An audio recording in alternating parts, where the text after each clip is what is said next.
This bent our fountain is the only pure for help.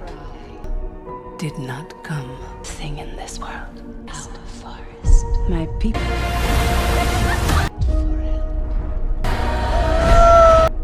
But Eva will cry. Truer than you imagine.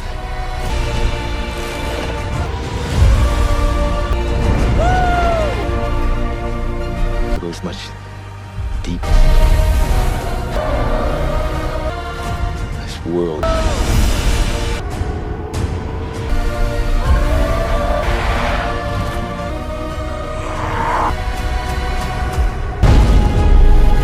Sully, stick together. No.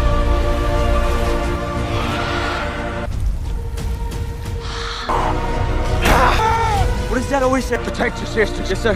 Being on Earth could live here without him. Whoa. Stay under cover. You want to... Yeah! You need me. Oh, the other one. Sully never quits. What if every human, then the Navi people will be gone? Oh, do you still live? That's right. Sully's never quit. Mask. Spread your fire.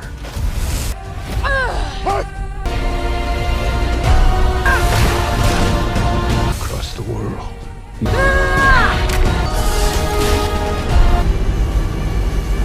I'll kill you! I swear! We must fight! Mother! I call upon the warrior!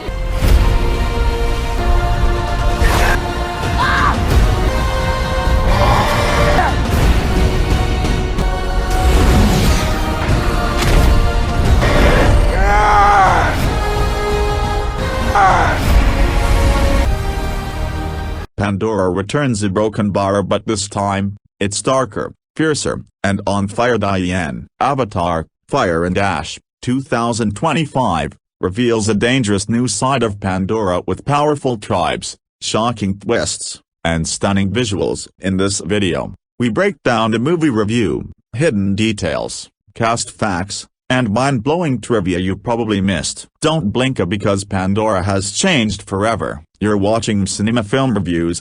Negation Theo. Avatar, Fire and Ash is a 2025 American epic science fiction film directed by James Cameron and written by Cameron along with Rick Jaffa and Amanda Silver. It is the third movie in the Avatar series. The film brings back major cast members from the earlier movies, including Sam Worthington, Zoe Saldana +A, Sigourney Weaver, Stephen Lang, and Kate Winslet, while Luna Chaplin joins the franchise as a new character. The story once again takes place on the beautiful but dangerous moon Pandora. It follows Jake Sully, a former human who has fully embraced life as a Navi, and his family as they face growing threats. This time, the danger comes not only from the returning human RDA forces, but also from a new and violent Navi tribe called the Mang.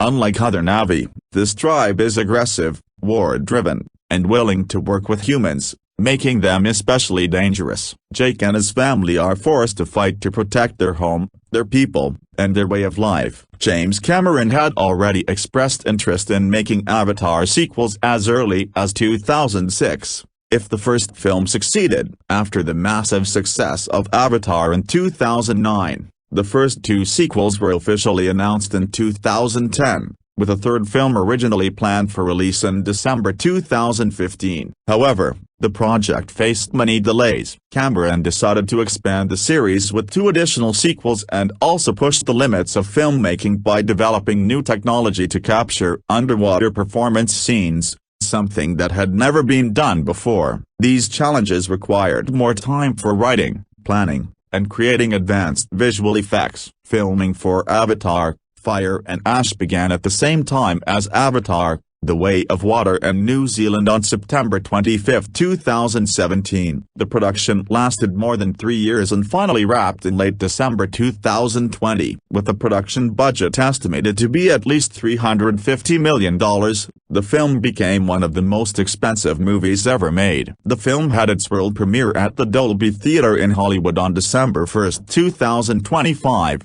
And was released in the United States on December 19 by 20th Century Studios. Overall, the movie received mostly positive reviews from critics. Many praised its stunning visuals, scale, and technical achievements, while some felt that parts of the story were similar to earlier Avatar films. At the box office, the film earned $1.379 billion worldwide, making it the third highest-grossing film of 2025. Avatar: Fire and Ash was named one of the top 10 films of 2025 by both the American Film Institute and the National Board of Review. It also received 2 Academy Award nominations for Best Costume Design and Best Visual Effects, along with 2 Golden Globe nominations. The success of the film has paved the way for 2 more planned sequels, Avatar 4 and Avatar 5. Though their future production depends on the overall box office performance of Fire and Ash. Shortly after sailing with the Milte clan, Jake Sully and his family mourn the death of naye. The loss deeply affects everyone, especially naye, whose anger toward humans grows stronger. When a fleet of human flying merchant ships arrives nearby, Jake and naye decide that Spider must return to the human scientist camp for safety. They choose to travel with him to make sure he survives the journey. During the trip, the convoy is suddenly attacked by the Mang, a violent Navi tribe that lives near volcanoes and rejects Iwa. Led by their powerful and ruthless matriarch Vrang, the Mang burn the ships, steal supplies, and kill everyone they find. In the chaos, Jake's family becomes separated. Colonel Quaritch and Corporal Wainfleet locate Jake, and despite being enemies, they are forced to work together to find Spider. During the escape, Spider's oxygen mask fails, and he nearly dies from lack of air. In desperation, Kiri connects her Q to the ground and enters a trance. After Spider's body absorbs living mycelia from Pandora, he miraculously gains the ability to breathe Pandora's air naturally. Later, the children are captured by the Mang.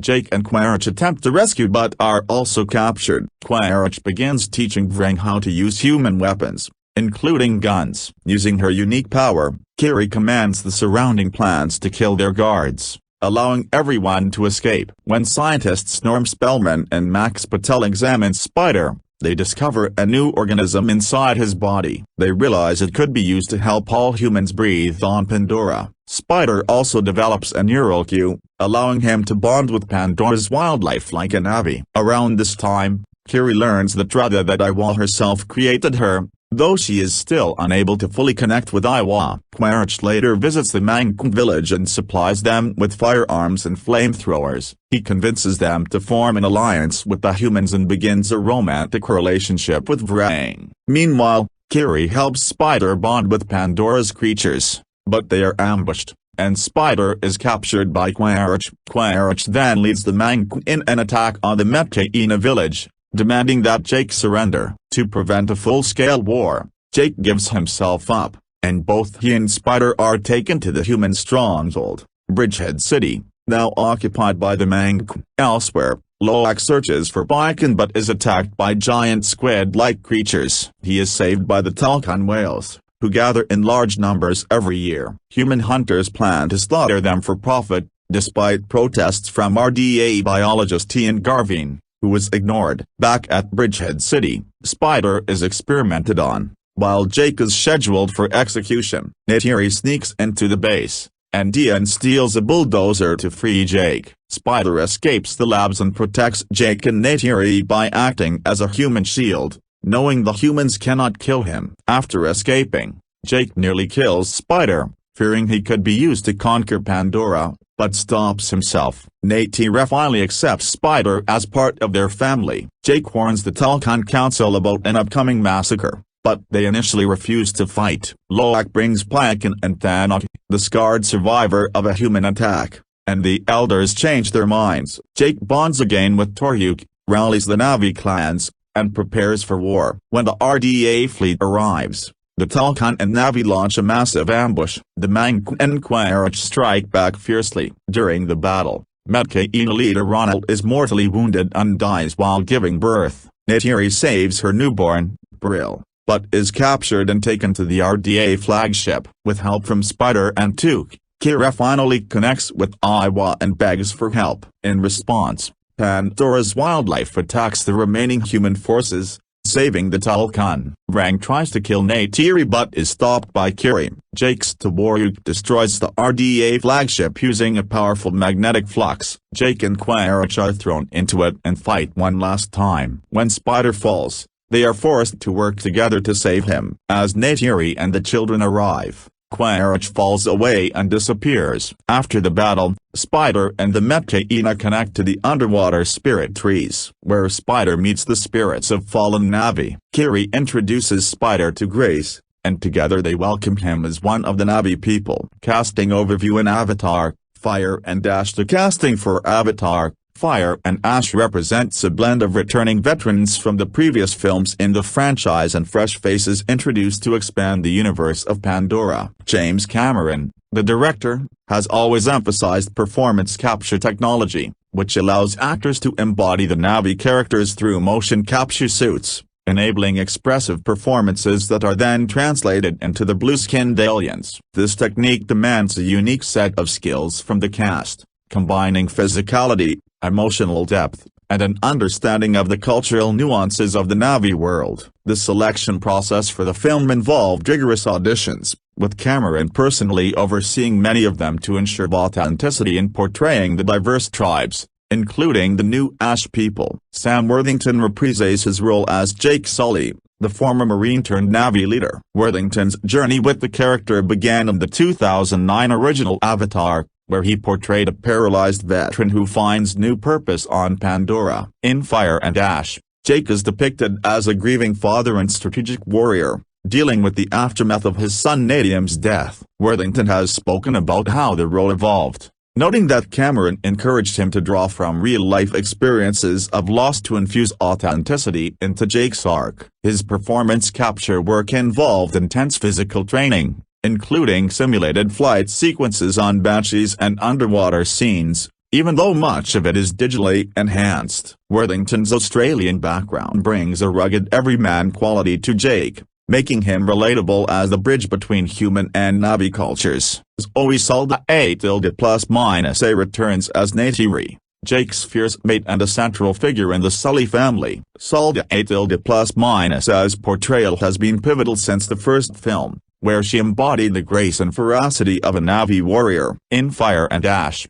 Neytiri's character grapples with profound grief, channeling it into rage against the human invaders and the new threats from the Ash people. Saldana+A prepared by studying indigenous cultures and working with movement coaches to perfect the Navi's fluid, animal-like motions. Her performance is highlighted in scenes of emotional volatility, such as confrontations with Rang, where her vocal work adds layers of intensity. Saldana+A has mentioned in interviews that the role allowed her to explore maternal instincts in a raw, unfiltered way, drawing parallels to her own life as a mother. Sigourney Weaver's involvement is multifaceted. She plays Kiri, the adopted daughter of Jake and Neytiri, who has mysterious connections to Iwa, Pandora's life force. Weaver originally portrayed Dr. Grace Augustine in the first Avatar, and her return as Kiri involves a younger, more ethereal character. The casting choice was intentional, as Cameron wanted to explore themes of reincarnation and legacy. Weaver's performance is noted for its subtlety,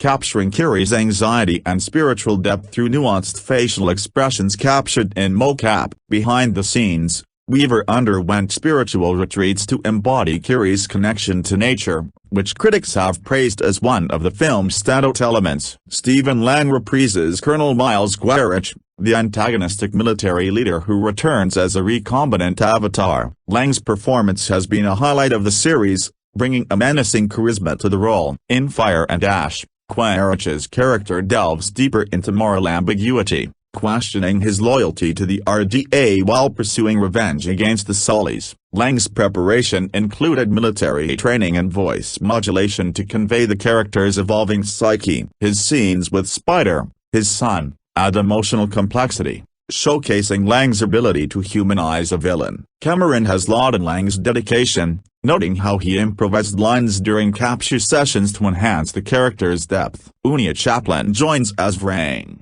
the leader of the Ash people, a volcanic tribe introduced in this installment. Chaplin, known for her roles in Game of Thrones and The Longest Ride, brings a fiery intensity to Hain, who serves as a new antagonist with her own code of honor. The casting was inspired by Chaplin's Spanish heritage and her ability to portray strong, complex women. She trained in martial arts and studied volcanic environments to inform her movements, which are aggressive and grounded compared to the forest Navi. Hain's arc explores themes of leadership and betrayal, and Chaplin's performance has been described as magnetic, stealing scenes with her commanding presence. Kate Winslet returns as Ronald, the tzaddik of the Metkayina clan. Winslet, an Oscar winner, first appeared in Avatar, The Way of Water, where she learned free diving to perform underwater scenes. In Fire and Ash, Ronald's role expands, showing her as a protective mother and spiritual guide amid escalating conflicts. Winslet's casting was a coup for Karein, who admired her work in Titanic. She has shared stories of bonding with the cast during mocap sessions, emphasizing the family-like atmosphere on set. Her performance adds emotional weight to the Metkayina's struggles, blending strength with vulnerability. Cliff Curtis reprises Tonawari, the Elohim of the Metkayina. Curtis, a New Zealand actor of Maori descent, brings cultural authenticity to the role, drawing from indigenous traditions. In this film, Tonawari faces scrutiny from his tribe for harboring the Sullies, leading to internal conflicts. Curtis's physical transformation for mocap involved surfing and spearfishing training, enhancing the realism of reef clan life. His chemistry with Winslet as Ronald is a key dynamic, portraying a united front against external threats. The younger cast members include Britton Dalton as Loak, the rebellious son of Jake and Neytiri. Dalton's performance captures Loak's survivor's guilt and quest for identity, building on his arc from The Way of Water. He trained in archery and horseback riding, simulated for banshees, to embody the character's adventurous spirit. Trinity Jolie Bliss plays Took, the youngest Sully, bringing innocence and humor to the family dynamics. Bliss, a child actor, worked with coaches to handle the emotional scenes of grief. Jack Champion as Spider, Quaritch's human son raised on Pandora, delivers a nuanced performance of divided loyalties. Champion's growth from teen to young adult mirrors Spider's maturation, with critics noting his endearing portrayal. Additional returning cast includes Joel David Moore as Norm Spellman, a scientist allied to the Navi, and CCH Pounder as Matt, Neytiri's mother and spiritual leader. Moore's role involves more action in Fire and Ash, while Pounder's presence reinforces the Omaticaya clan's heritage. Matt Gerald as Corporal Law Wainfleet adds to the RDA's forces, providing comic relief amid the tension. New additions like David Thewlis as Palek, a member of the Ash people, and Michelle as Dr. Karina Moog, a human scientist, bring fresh energy. Thewlis, known for Harry Potter, portrays Palek with the mysterious edge, while Ya's martial arts background enhances her action scenes. Their casting reflects Karein's aim to diversify the ensemble with global talent. Production insights and casting choices. The production of Avatar, Fire and Ash spanned several years, with principal photography overlapping with The Way of Water due to Karein's ambitious plan for multiple sequels. Casting decisions were influenced by the need for actors who could commit to long-term contracts, as the franchise is planned through Avatar 5. Karein's team used advanced mocap technology from Way to Digital, allowing for real-time previews of performances. This facilitated immediate feedback, helping actors adjust their portrayals on the fly. Behind the scenes, the cast underwent intensive training camps in New Zealand, where the majority of mocap was filmed. These camps included cultural immersion with Maori advisors to ensure respectful representation of indigenous-inspired elements. For the Ash people, actors like Chaplin and Thewlis learned choreographed movements inspired by fire dances, emphasizing the tribe's volcanic lifestyle. Stories from set reveal Cameron's hands-on approach. He often demonstrated scenes himself, earning the nickname Actor Whisperer from the cast. One notable casting story involves Sigourney Weaver's dual role inspiration. Cameron conceived Kiri as a way to bring back Weaver's essence from Grace, creating a narrative thread of continuity. Weaver has recounted how the mocap process felt liberating, allowing her to play a teenager despite her age, through digital de-aging. Similarly, Lang's return as Quaritch involved exploring the character's softer side, with behind-the-scenes footage showing him practicing Na'vi language to add authenticity. The younger actors faced unique challenges. Champion,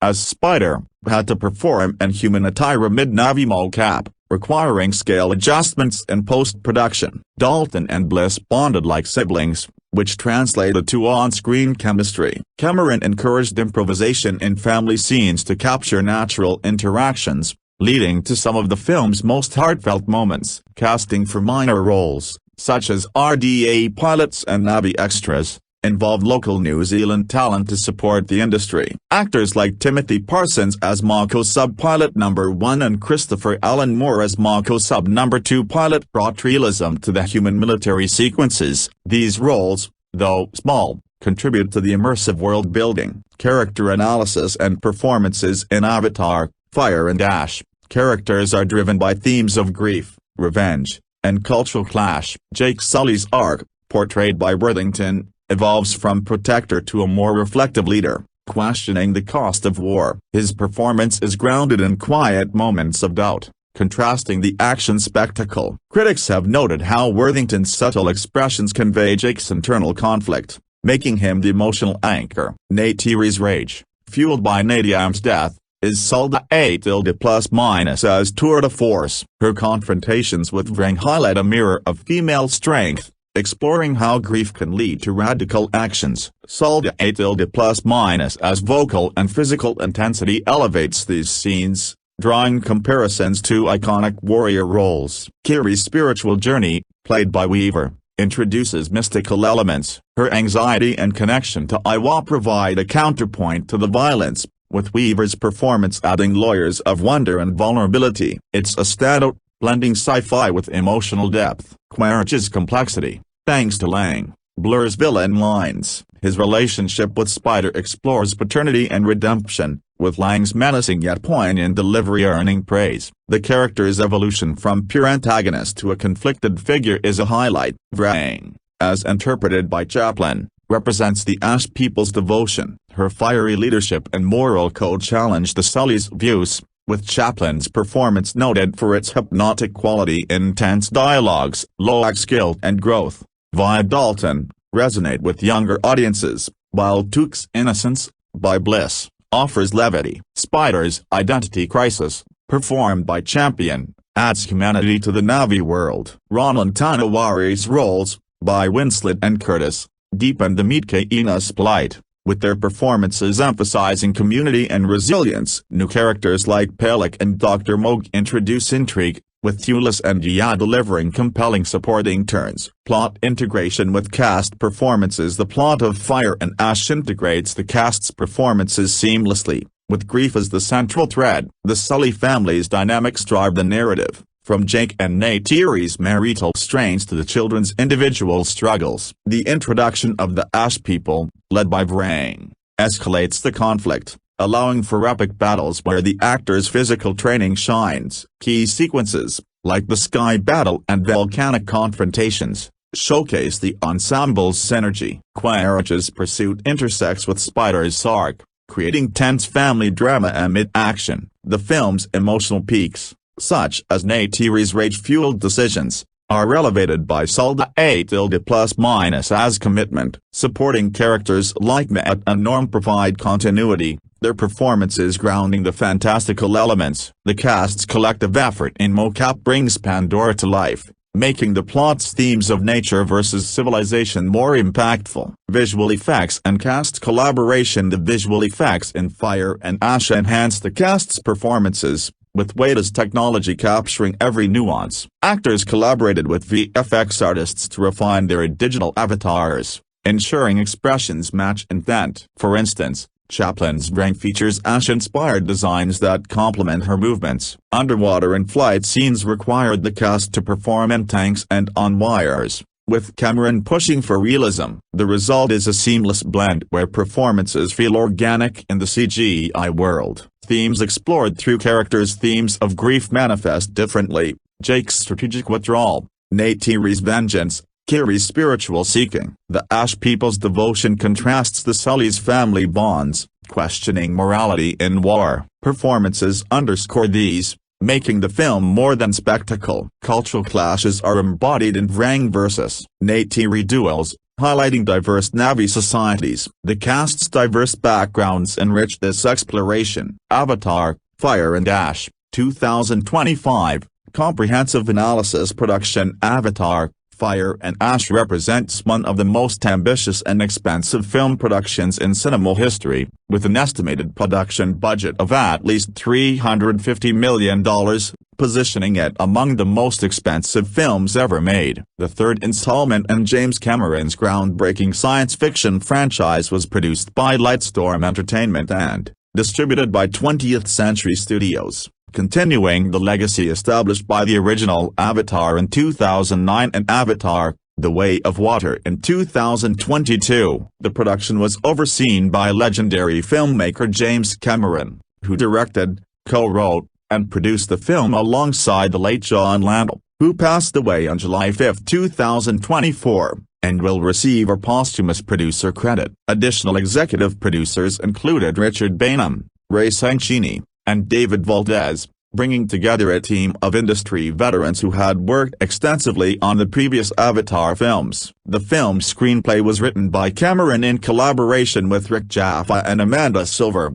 based on a story developed by the trio along with Josh Friedman and Shane Salerno. This collaborative writing approach was established early in the development process, with all 5 writers working together for approximately 7 months to outline every scene across all the planned Avatar sequels. Cameron deliberately withheld script assignments until the final day of this intensive planning session, ensuring that each writer remained invested in the entire saga rather than focusing solely on their individual film. This approach was designed to maintain narrative cohesion across all planned installments. The production employed cutting-edge technology and techniques that pushed the boundaries of what was possible in filmmaking. Cinematographer Russell Carpenter, who had previously collaborated with Cameron on True Lies and Titanic, joined the crew to helm the photography for all 4 sequels. His involvement brought decades of experience working with Cameron's distinctive visual style. Art director Ashra Takamoth also joined the production team,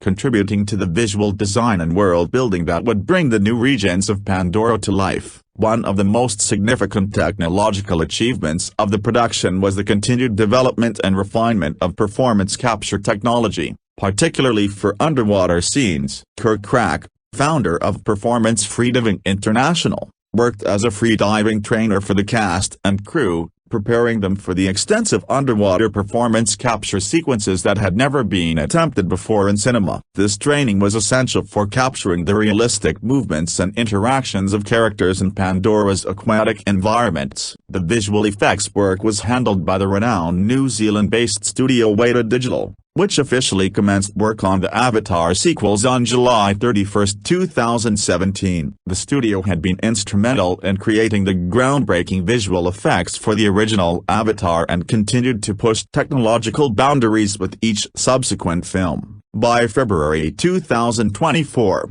Cameron provided an update indicating that the film was pretty much in the can, with shooting of pickups representing just the final 2 to 3% of footage needed, along with live-action pickups scheduled for June 2024. The production budget of approximately $350 million did not include marketing costs, which were reported to be around $150 million, bringing the total investment in this film to approximately $500 million.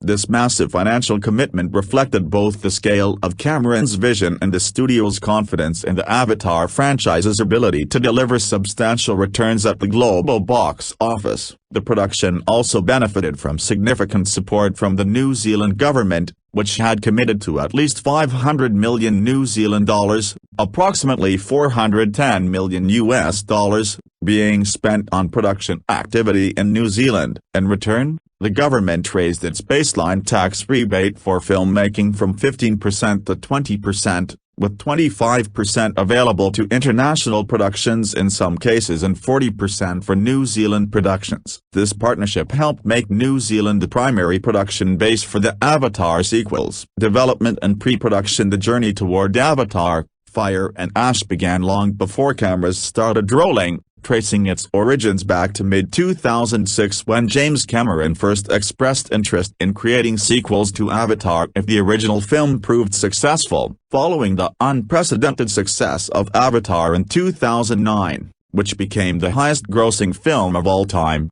Cameron officially announced plans for 2 sequels in early 2010. At that time, the third Avatar film, then unnamed, was scheduled for a December 2015 release. However, the scope and ambition of Cameron's vision quickly expanded. In 2013, he announced that the sequel plans had grown from 2 films to 3, and eventually to 4 sequels, creating a 5-film saga. This expansion was driven by the wealth of story material and world-building concepts that Cameron and his writing team had developed. The director stated that the original conception of Avatar, The Way of Water, had contained too much material, leading to the decision to split the story and create an additional film. Cameron explained, "In a nutshell, we had too many great ideas packed into Act 1 of Movie 2. The film was moving like a bullet train, and we weren't drilling down enough on character. So I said, guys, we've got to split it."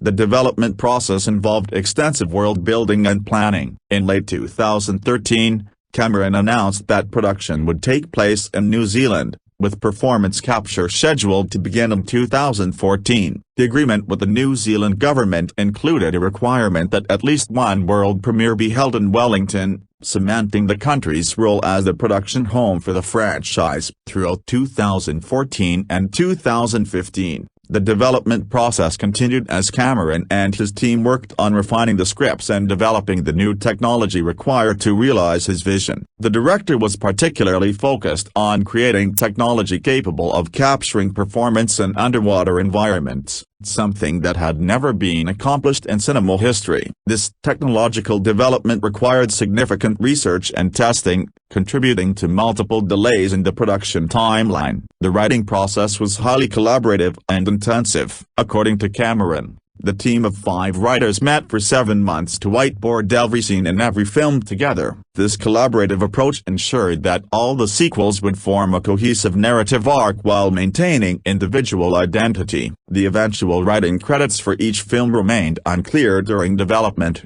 as writers would work on all scripts before being assigned to complete specific films. Cameron's vision for Fire and Ash was to explore different cultures from those seen in the first 2 films. He wanted to introduce the Ash people, described as fiery versions of Na'vi, to add another dimension to the moral complexity of the Avatar universe. Producer John Landau explained the thematic approach: "There are good humans, and there are bad humans." The same thing on the Na'vi side, but oftentimes, people don't see themselves as bad. What is the root cause of how they evolve into what we perceive as bad? Maybe there are other factors there that we're not aware of. Cameron emphasized that the film would move beyond the simplified "all humans are bad, all Na'vi are good" paradigm of the earlier films. He stated, "One thing we wanted to do in this film is not be black and white simplistic, or blue and pink simplistic. We're trying to evolve beyond the all humans are bad, all Na'vi are good paradigm." The film also introduced the Wind Traders,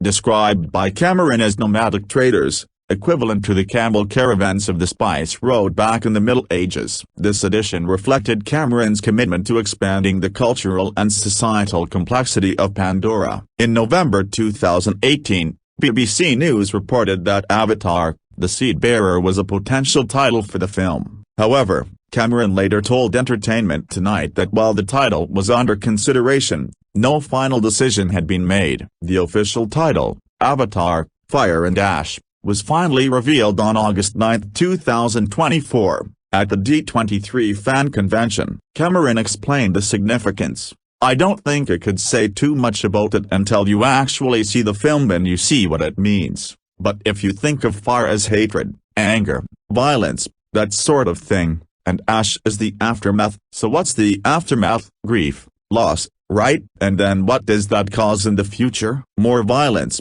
more anger, more hatred. It's a vicious cycle. So that's the thinking. Cameron also emphasized that the film would focus more on character depth and technological innovation. The big advance in Fire and Ash is just going to be greater character depth. We're seeing new cultures, new creatures, all the same stuff you'd expect from an Avatar movie. But the whole idea of this cycle of films is to live with these people and go on this epic journey with them. So I think it's not about, we're going to show you the best water VFX ever done, but you get more into the heart and soul of the characters. The casting process saw the return of virtually all major cast members from the previous films. Sam Worthington and Zoe Saldana +A were confirmed in January 2010 to reprise their roles as Jake Sully and Neytiri. Sigourney Weaver returned to play Kiri, Jake and Neytiri's adopted daughter, rather than her original character Grace Augustine, who died in the first film. Stephen Lang was confirmed to return as the main villain across all 4 sequels,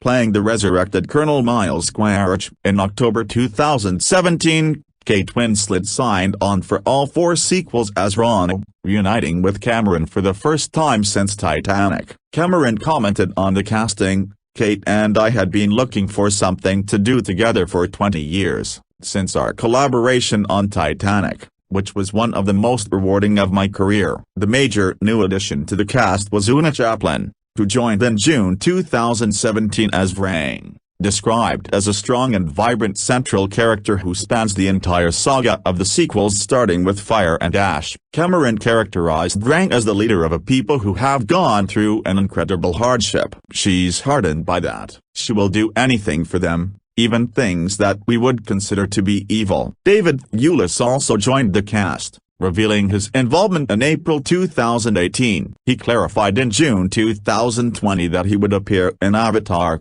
Fire and Ash, Avatar 4, and Avatar 5, but not in the Way of Water, playing a Na'vi character named Pelek, the leader of the Wind Traders. Filming principal photography for Avatar, Fire and Ash began simultaneously with Avatar, The Way of Water on September 25, 2017, in Manhattan Beach, California. This back-to-back filming approach was designed to maximize efficiency and maintain continuity for the cast and crew who would be working on multiple films concurrently. The decision to film multiple sequels simultaneously was driven by both economic considerations and the need to capture performances from young actors before they age significantly. The simultaneous production of 2 Avatar films represented an unprecedented logistical challenge in modern filmmaking. The scale of the undertaking required meticulous planning and coordination across multiple departments, locations, and technological systems. Cameron and his team had to manage complex performance capture sessions,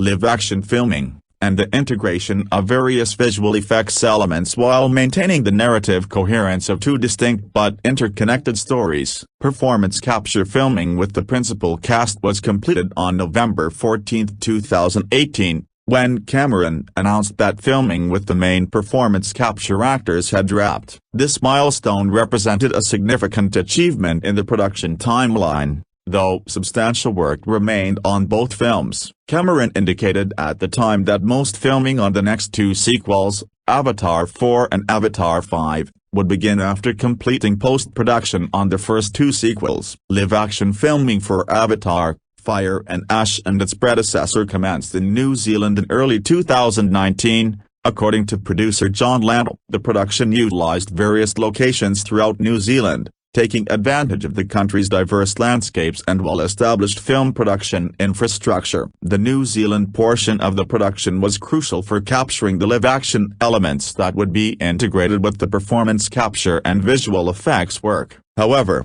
the production faced a significant interruption in March 2020 when the global COVID-19 pandemic forced filming in New Zealand to be postponed indefinitely. Landau announced on March 17, 2020, that production would remain in Los Angeles while New Zealand filming was on hold. Despite the shutdown of physical production, work on visual effects continued at Zyada Digital in Wellington, ensuring that post-production progress was maintained during the hiatus. The production was able to resume in New Zealand in early May 2020 after health and safety protocols had been endorsed by the New Zealand government. On May 31, 2020, James Cameron and part of the Avatar crew were granted entry into New Zealand under a special visa category for border exemptions for foreigners deemed essential to a project of significant economic value. This designation reflected both the economic importance of the production to New Zealand and the government's confidence in the production team's ability to maintain safety protocols. Lando posted a picture of himself and Cameron on social media on June 1, 2020,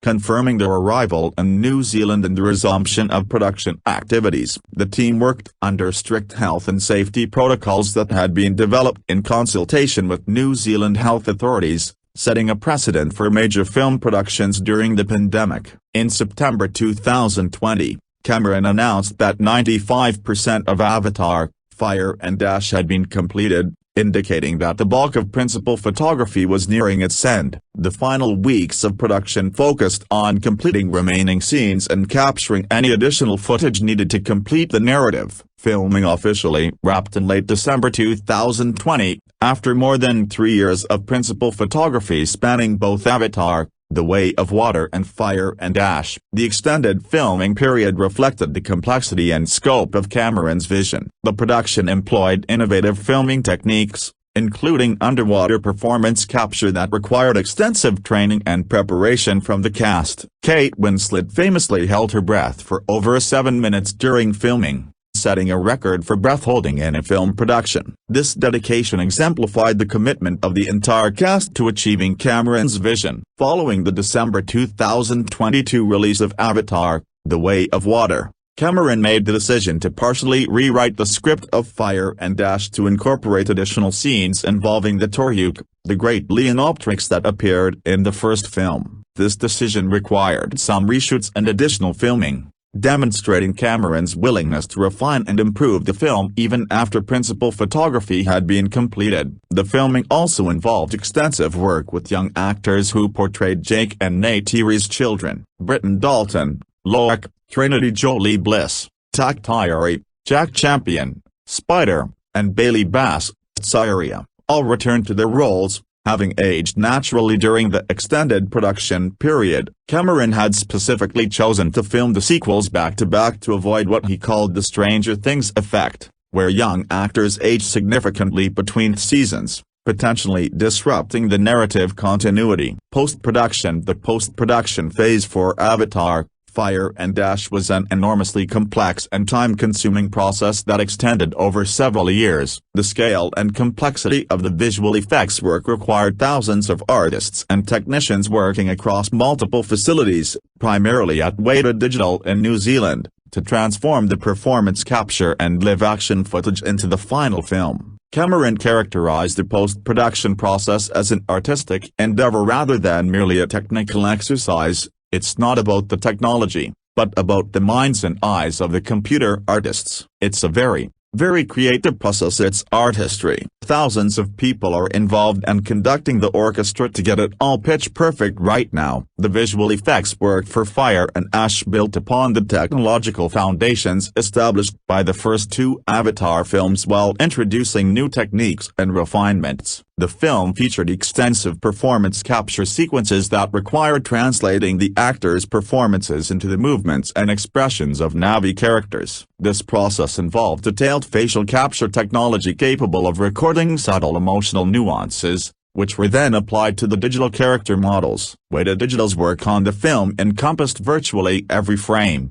as the majority of the movie takes place in the digitally created world of Pandora. The studio's artists created detailed environments representing new regions of Pandora, including the volcanic homeland of the Ash people and the territories of the Wind Traders. Each environment required meticulous attention to detail, from the behavior of light and atmospheric effects to the movement of vegetation and the ecology of creatures inhabiting these regions. In February 2024, Cameron provided a detailed update on the post-production status. It's pretty much in the can. We're shooting pickups on Fire and Ash, which is just filling in the last 2 or 3%, and we've also got live-action pickups in June. That's another couple %. We've got about a quarter of movie 4 in the can. We're post on Fire and Ash and now doing the VFX, which is an enormous job. I'll need every second between now and then to get it done. Cameron emphasized that the technology had reached the point where it met the production's needs. The tech has reached the point right now where it is really what we need. We make little improvements as we go along,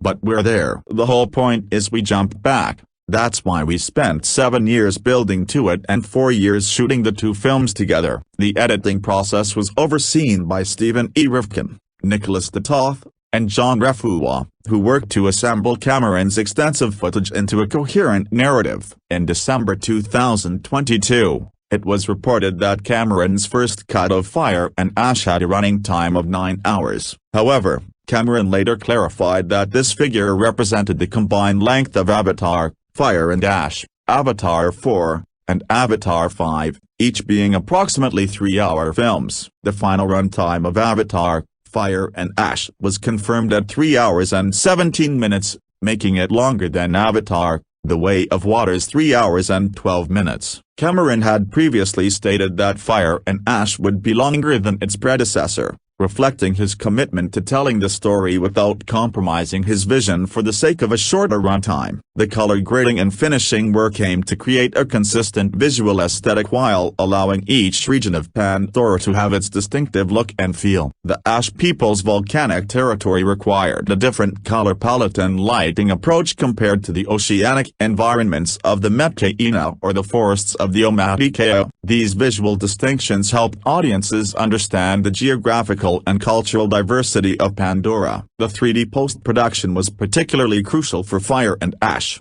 as the Avatar franchise has been synonymous with premium 3D presentation. Cameron's commitment to 3D as a storytelling medium meant that every shot was composed and lit with a 3D experience in mind. Rather than treating it as an afterthought, the post-production team worked extensively on depth mapping and stereoscopic refinement to ensure that the 3D presentation enhanced rather than distracted from the storytelling. Throughout the post-production process, Cameron maintained his characteristic perfectionism, reportedly reviewing and providing notes on thousands of visual effects shots. His hands-on approach ensured that every element of the film met his exacting standards, though it also contributed to the extended timeline required to complete the film. Music. The musical score for Avatar, Fire and Ash was composed by Simon Frangulin, who took over scoring duties for the Avatar sequels following the death of James Horner, the composer of the original Avatar's iconic score. Landau announced in August 2021 that Frangulin would compose the score for the Avatar sequels,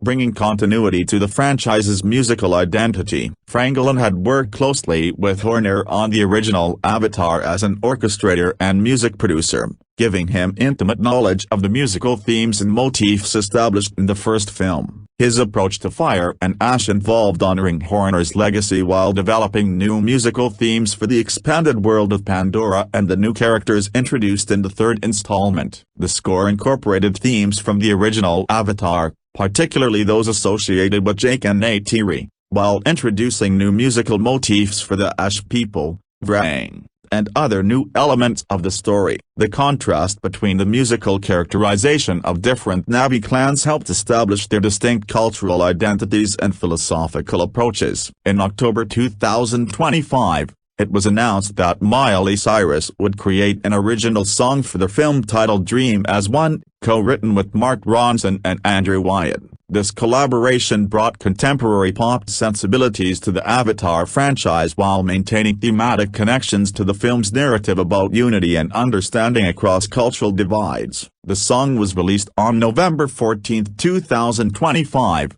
as part of the pre-release marketing campaign. The inclusion of Dream as one represented a strategic decision to broaden the film's cultural appeal and create a memorable musical moment that could resonate with audiences beyond the film itself. The song's placement in the film and its role in the narrative were carefully considered to ensure it enhanced rather than detracted from the cinematic experience. Frangelin's orchestral score required extensive recording sessions with large orchestras and choir ensembles to capture the epic scale of Cameron's vision. The recording process took place at various locations and involved hundreds of musicians performing the complex arrangements. The score incorporated both traditional orchestral instruments and electronic elements, creating a sonic landscape that felt both timeless and futuristic. The music also played a crucial role in establishing emotional resonance during key dramatic moments. The film deals with themes of grief, loss, and the cycle of violence, and Frangelin's score underscored these emotional beats while providing moments of hope and transcendence. The musical language evolved throughout the film, reflecting the characters' emotional journeys and the escalating conflict. Released theatrical Avatar, Fire and Ash was released in the United States on December 19, 2025, by 20th Century Studios, now operating under Disney ownership following the 2019 acquisition of 21st Century Fox. The release date positioned the film to capitalize on the lucrative holiday movie-going season, following the successful strategy employed by the previous Avatar films. However, the path to this release date was marked by numerous delays. Like its predecessor, Fire and Ash was subject to multiple postponements and 9 in total as the crew required additional time for writing, pre-production, and the extensive visual effects process. The film was originally scheduled for December 2015, coinciding with the initial optimistic timeline established when the sequels were first announced. Cameron subsequently pushed the release date multiple times, moving it to 2016, 2017, and 2018 as the scope of the project expanded and technological development continued. In April 2016, coinciding with the announcement of 4 Avatar sequels, a new release date of December 2020 was announced. This was later adjusted to December 17, 2021, following further refinements to the production schedule. In May 2019, following the announcement of 3 new Star Wars films that would occupy several key release dates, the Avatar sequel schedule was pushed back by 2 years, with Fire and Ash being rescheduled for December 22, 2023. The COVID-19 pandemic necessitated another delay, and in August 2020, a new release date of December 20, 2024, was announced. The final delay occurred on June 13, 2023, this time due to the Writers Guild of America strike, which disrupted production schedules across the industry. This pushed Fire and Ash to its final release date of December 19, 2025. Despite these numerous postponements, Cameron and the studio maintained that the delays were necessary to achieve the quality and vision that audiences expected from the Avatar franchise. The theatrical release strategy emphasized premium formats, particularly IMAX and 3D presentations. Avatar films have been synonymous with cutting-edge theatrical presentation, and Fire and Ash continued this tradition. The film was released in Dolby Vision, providing enhanced color and contrast for theaters equipped with this technology. Cameron's commitment to the theatrical experience meant that significant effort was invested in optimizing the film for various premium formats. The world premiere was held at the Dolby Theatre in Hollywood on December 1, 2025, featuring the cast, crew, and industry dignitaries. This premiere event generated significant media coverage and served as the official launch of the film's release campaign. In late July 2025, the teaser trailer was released exclusively in theaters before screenings of The Fantastic Four: First Steps, with an online release following on July 28, 2025. At 8 a.m. PT, the trailer received positive responses from critics and fan sites, with particular focus on the stunning visuals that demonstrated Cameron's continued mastery of visual spectacle. The theatrical trailer was subsequently released on September 25, 2025, at 6 a.m. PT, providing additional glimpses into the story and introducing audiences to the Ash people and Aang. In an innovative marketing approach, Avatar, The Way of Water was re-released in theaters in October 2025, with one of 3 clips from Fire and Ash randomly inserted as a mid-credits scene. This strategy served multiple purposes. It drove additional revenue for The Way of Water, reminded audiences of the ongoing narrative, and generated excitement for the upcoming 3rd installment. The 3 different scenes showed various aspects of the new film.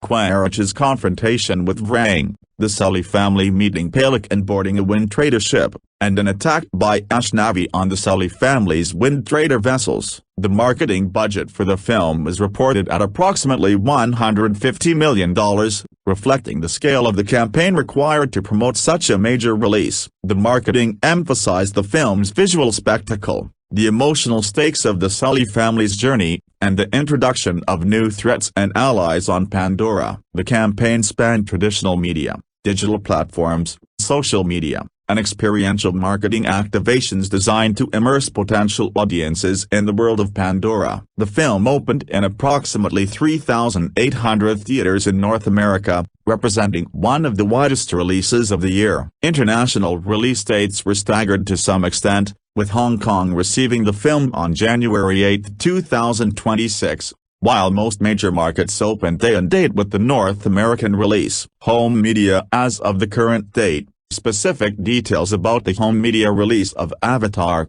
Fire and Ash have not been officially announced. However, based on the pattern established by the previous Avatar films, the home media release can be expected to follow several months after the theatrical release, likely in the spring or summer of 2026. The home media release is expected to include multiple formats to accommodate different consumer preferences and technological capabilities. Physical media releases will likely include 4K Ultra HD Blu-ray, standard Blu-ray, and possibly DVD formats, though the industry trend has been moving away from DVD releases for major blockbusters. The 4K Ultra HD release will be particularly important for Fire and Ash given Cameron's emphasis on visual quality and technological innovation. The format allows for high dynamic range, HDR, presentation, which can showcase the detailed color work and lighting that went into creating the film's visual aesthetic. Dolby Vision and HDR10 support will likely be included to provide the best possible home viewing experience. Digital releases through platforms such as iTunes,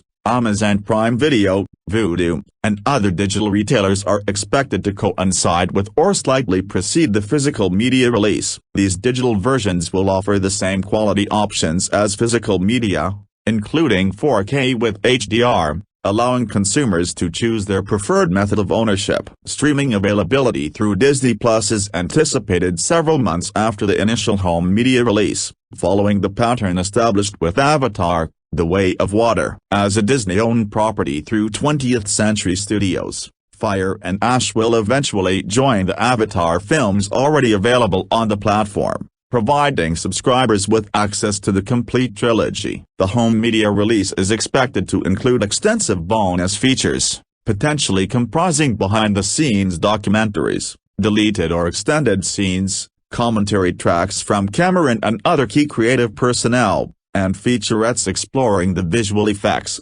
world-building, and thematic elements of the film. Cameron has historically been generous with supplemental materials for home media releases, understanding that fans appreciate deeper insights into the filmmaking process. Special edition releases may also be produced, potentially including collectible packaging, art books, or other premium elements designed to appeal to dedicated fans and collectors. The Avatar franchise has a significant collector community, and premium releases cater to this market segment. Reception. Box office. Avatar, Fire and Ash demonstrated strong commercial performance at the global box office, though it did not quite match the extraordinary heights achieved by its predecessor, Avatar, The Way of Water. The film's box office journey reflected both the enduring appeal of Cameron's vision for Pandora and the changing dynamics of the theatrical marketplace. The film opened to $345 million globally in its debut weekend, comprising $257 million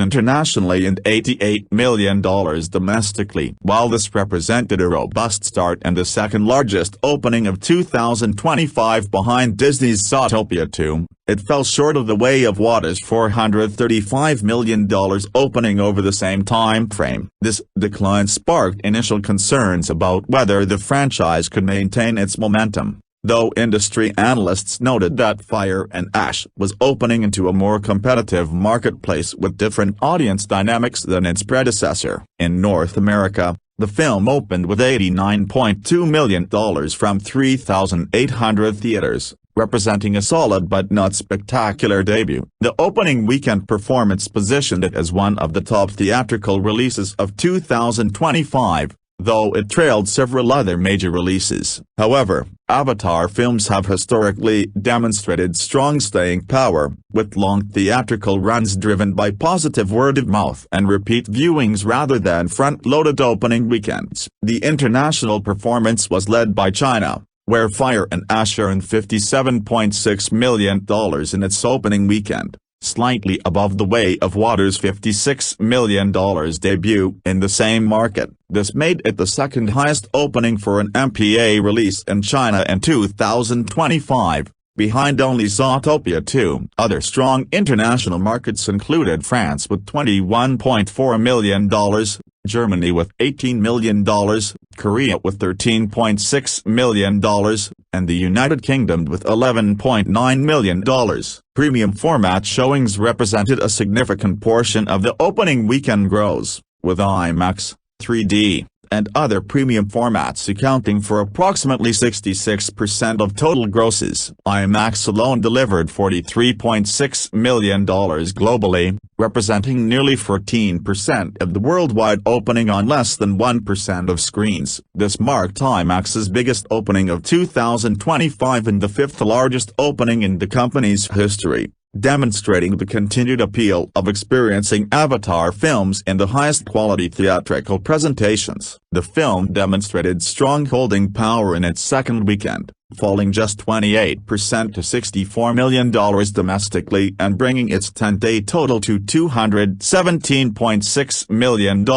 This represented the seventh best performance for a December release through the same period, positioning it just ahead of the original Avatar and behind The Way of Water. The strong second weekend performance, with the relatively modest drop, indicated positive audience reception and suggested the potential for strong theatrical legs throughout the holiday season. By the end of its first full week of release, Fire and Ash had earned $450 million globally, including $119 million domestically and $331 million internationally. The steady hold from opening weekend boded well for the crucial Christmas holiday period, traditionally one of the most lucrative times for movie-going. The Christmas holiday period proved beneficial for Fire and Ash, with the film earning $22.6 million domestically on the Friday following Christmas, representing a roughly 39% decline from its opening day. Through the four-day Christmas weekend, the film added $75 million to $80 million domestically, retaining the number one position at the North American box office. International performance remained strong, with the film showing increases in several key markets including Korea, the Netherlands, Hungary, Colombia, Austria, Poland, and France. On New Year's Eve, Fire and Ash topped the box office with $8.1 million domestically, maintaining its position as the leading theatrical release as 2025 came to a close. At this point, the film had earned just over $250 million domestically during its first 2 weeks of release and was approaching $1 billion globally. The film crossed the $1 billion milestone at the global box office in early January 2026, becoming the third film in the Avatar franchise to achieve this feat and establishing Avatar as one of the most elite franchises in cinema history. Fire and Ash joined a select group of franchises whose 3 films have each crossed the billion-dollar threshold. It also became the third $1 billion title released by the Walt Disney Studios in 2025, alongside Zootopia 2 and Lilo & Stitch. As of late January 2026, Avatar, Fire and Ash had grossed approximately $1.379 billion worldwide, comprising $377.9 million domestically, 27.4%, and $1.0 billion internationally. 72.6%. This made it the third highest grossing film of 2025, behind Zootopia 2 and another major release. The film's performance demonstrated the Avatar franchise's continued global appeal, with particularly strong results in China, $138 million, France, $81 million, Germany, $64 million, and Korea, $44 million. The combined global box office total for the three Avatar films exceeded $6.35 billion, cementing the franchise's position as one of the most commercially successful in cinema history. This milestone underscored Cameron's remarkable track record of creating films that resonate with global audiences across cultural and linguistic boundaries. However, Fire and Ash did not maintain the top position at the box office indefinitely. In late January 2026, it was dethroned by Chris Pratt's action film Mercy, which took the #1 spot domestically. This represented the natural conclusion of Fire and Ash's dominant theatrical run, though the film continued to perform steadily in subsequent weeks. The film's box office performance exceeded the break-even threshold required to justify its massive production and marketing budget, though it fell short of the extraordinary heights achieved by The Way of Water. Industry analysts noted that while Fire and Ash was unquestionably a commercial success, its trajectory suggested that the Avatar franchise might face challenges in maintaining its unprecedented momentum with future installments. The performance would prove crucial in determining whether Disney and Cameron would move forward with Avatar 4 and Avatar 5 as planned, or whether adjustments to the franchise strategy might be necessary. Critical response: Avatar, Fire and Ash received generally positive but mixed reviews from critics,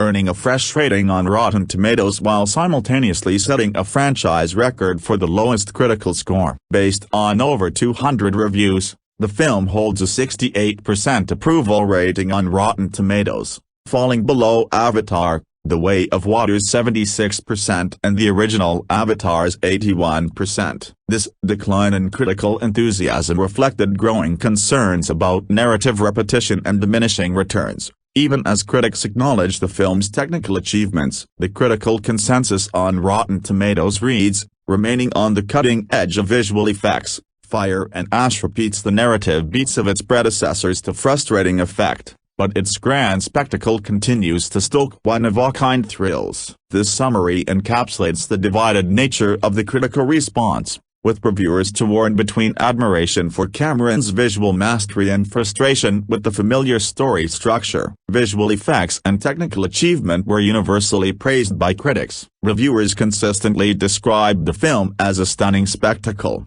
technical masterpiece, an immersive visual experience. Ben Travis of Empire magazine declared it truly epic cinema, more than worth plugging into for 3 hours. While Martinquez of But Why Though?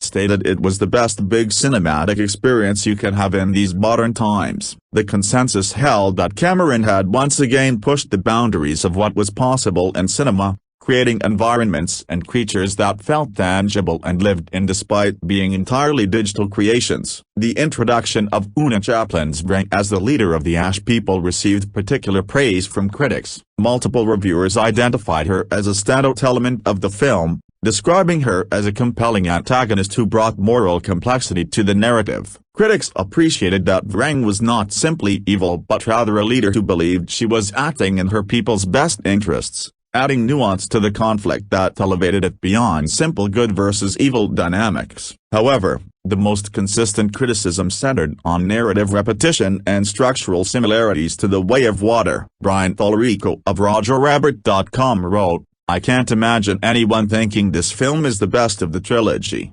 expressing disappointment that the film squanders the opportunity to close out what could be a trilogy with weight and fury. David Ehrlich of IndieWire was more pointed in his criticism, suggesting that Cameron had finally made a movie that feels like something you've seen before. Many critics noted that Fire and Ash essentially replicated the structure of The Way of Water, with the Sully family encountering a new Na'vi clan, facing conflict with both human forces and internal Na'vi divisions, and resolving the situation through action-heavy set pieces. Todd Gilchrist's review for Screen Rant, while awarding the film 8 out of 10 stars, observed, Cameron seems to believe that the series' many characters are all equally interesting or beloved, and as a result Fire and Ash repeats a lot of the same dynamics and conflicts as in the first two films, and especially those of The Way of Water. The film's 3-hour-plus runtime also drew mixed reactions. Some critics felt the length was justified by the scope of the storytelling and world-building, while others found it excessive. Several reviewers suggested that tighter editing could have improved the pacing without sacrificing essential story elements. The length also raised concerns about accessibility, as longer runtimes typically result in fewer daily showings and can deter some potential audience members. Some critics appreciated the film's thematic ambitions, particularly its exploration of grief, the cycle of violence, and moral ambiguity. Matt Singer of Screen Crash called it his favorite of the Avatar films to date, while Tim Grierson of Screen International noted, where other franchises tend to suffer from diminishing returns, Avatar seems to be getting stronger and more engaging as it rolls along. These positive assessments highlighted Cameron's success in deepening the emotional stakes and character development across the trilogy. The film's action sequences received strong praise, with critics noting that they were among the most intense and violent in the franchise. Kate Martinquez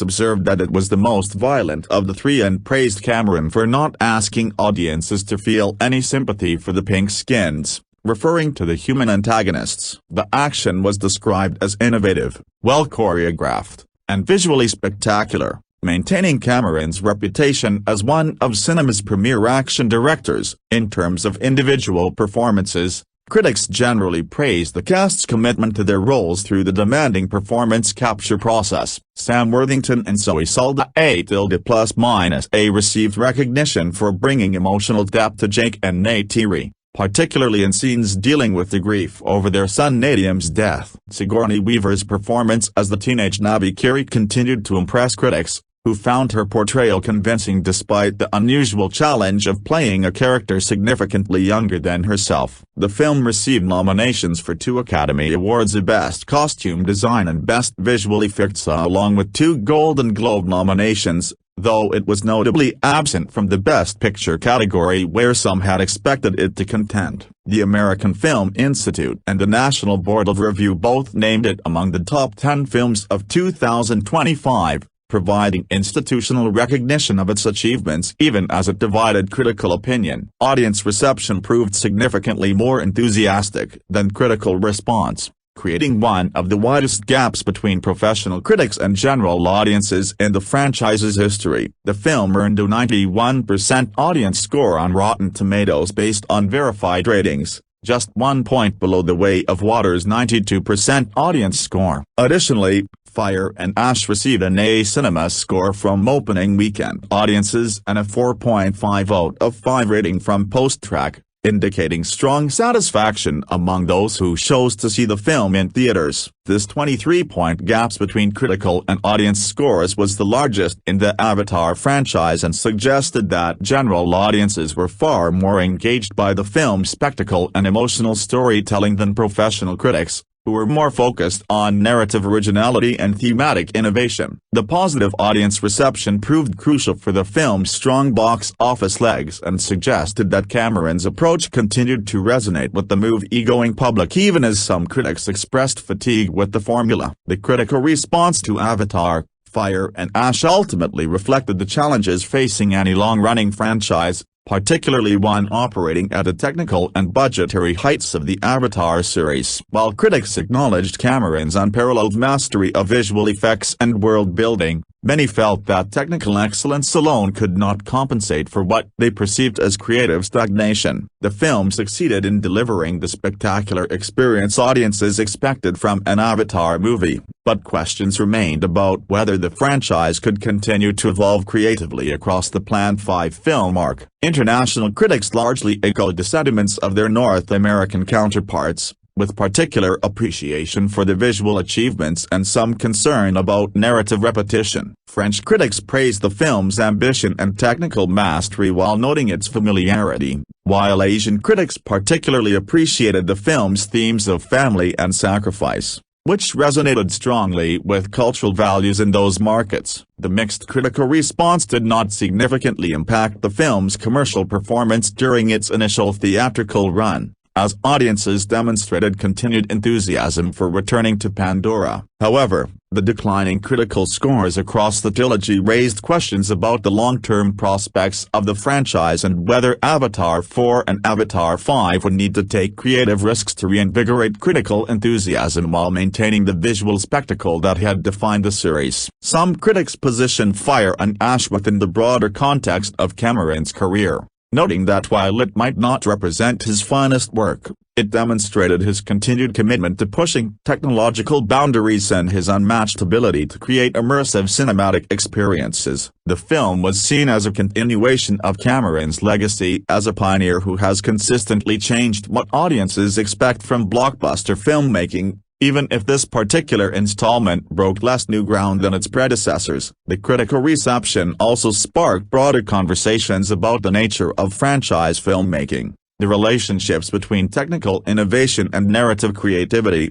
and the role of spectacle in contemporary cinema. Some defenders of the film argued that critics were applying inappropriate standards to what was fundamentally intended as an immersive experiential event rather than a conventional narrative film. These defenders suggested that Cameron's achievement lay in creating a cinematic world so detailed and convincing that audiences could lose themselves in it for 3 hours, and that this accomplishment should not be dismissed simply because the narrative followed familiar patterns. Ultimately, Avatar, Fire and Ash emerged as a film that divided critical opinion while maintaining strong audience appeal. Its reception highlighted the tension between critical expectations for innovation and audience desires for satisfying entertainment, a dynamic that has characterized the blockbuster landscape for decades but has become increasingly pronounced in the era of interconnected franchise storytelling. The film's performance both at the box office and in critical discourse would likely influence strategic decisions about the direction of the remaining Avatar films and serve as a case study in the challenges of sustaining a long-running cinematic franchise. Reviews: 1 Avatar, Fire and Ash, 2025, directed by James Cameron, starring Sam Worthington, Zoe Saldana +A, Sigourney Weaver, Stephen Lang, Unia Chaplin, Kate Winslet, Cliff Curtis, Joel David Moore, CCH Pounder, Edie Falco, Brandon Cowell, Jermaine Clement, Giovanni Ribisi, David Thewlis, Britton Dalton, Jack Champion, Trinity Jolie Bliss, Jamie Flatters, Bailey Bass, Philip Jeljo, Dwayne Evans Jr., Matt Gerald, Dilip Rao, Daniel Locke, Kevin Dorman, Keston John, Alicia Vella Bailey, and Johnny Alexander. Synopsis: Jake and Neytiri's family grapples with grief after Nadium's death, encountering a new, aggressive Navi tribe, the Ash people, who are led by the fiery Vrain. As the conflict on Pandora escalates and a new moral focus emerges, at one point during one of the seemingly endless circular encounters in Avatar, Fire and Ash, especially if director James Cameron sticks to his plans of making 5 films in this franchise, former soldier turned blue family man, or family Navi, and protector Jake Sully, Sam Worthington, tells his still-in-pursuit Commander Nemesis transferred to a Navi body Miles Guerrich, Stephen Lang, that the world of Pandora runs deeper than he or anyone imagines, and to open his eyes. It's part of a plot point in which Jake encourages the villainous Guerrich to change his ways. More fascinatingly, it comes across as a plea of trust from James Cameron, once again writing the screenplay alongside Rick Jaffa and Amanda Silver, that there is still much untapped lore and stories to tell in this world. If this repetitive The Way of Water retread is anything to go by, more isn't justified. Even taken as a spectacle, the unmatched and undeniably stunning visuals, not to mention the most expressive motion capture ever put to screen, movie or video game, that aspect is less impactful, being only 2 years removed from the last installment rather than a decade, which is not to be confused with less impressive. Fortunately for the film and its gargantuan 3-plus-hour running time, James Cameron still has enough razzle-dazzle to scoot by here on unparalleled Marvel alone, even if the narrative and character expansions are bare bones. That's also what makes it disappointing that this third entry, while introducing a new group dubbed the Ash People led by the strikingly conceptualized Vrang, Unia Chaplin, and no one creates scenery-chewing, magnetic, and badass-looking villains quite like James Cameron and their plight with feeling left behind, rebelling against Pandora religion. Avatar, Fire and Ash is stuck in a cycle of Jake endangering his family, and, by extension, everyone around them, with Quaritch hunting him down for vengeance but this time more fixated on his human son living among them.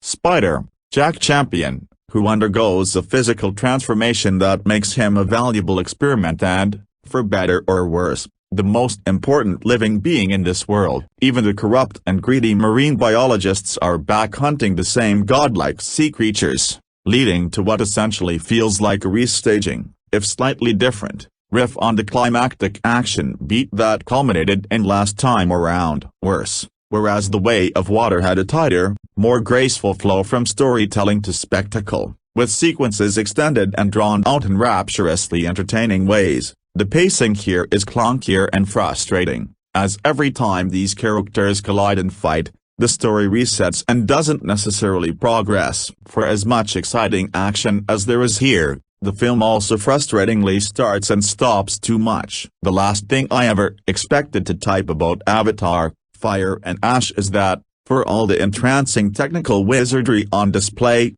fantastical world immersion, and imaginative character designs, complete with occasional macho and corny dialogue that fits, namely since the presentation is in a high frame rate consistently playing like the world's most expensive gaming cutscene, is often dull. Yes, everything here, from a special effects standpoint, is painstakingly crafted, with compelling characters that James Cameron clearly loves, something that shows and allows us to take the story seriously. Staggeringly epic action sequences are worth singling out as in a tier of its own. It's also a modern movie free from the generally garish and washed-out look of others in this generation, but it's all in service of a film that is not aware of its strengths, but instead committed to not going anywhere. There are a couple of important details here that one could tell someone before they watch the inevitable Avatar 4, and they will be caught up without needing to watch this. If Avatar, The Way of Water was filler, something I wholeheartedly disagree with, then Avatar, Fire and Ash is nothing. And that's something that hurts to say. Without spoiling too much,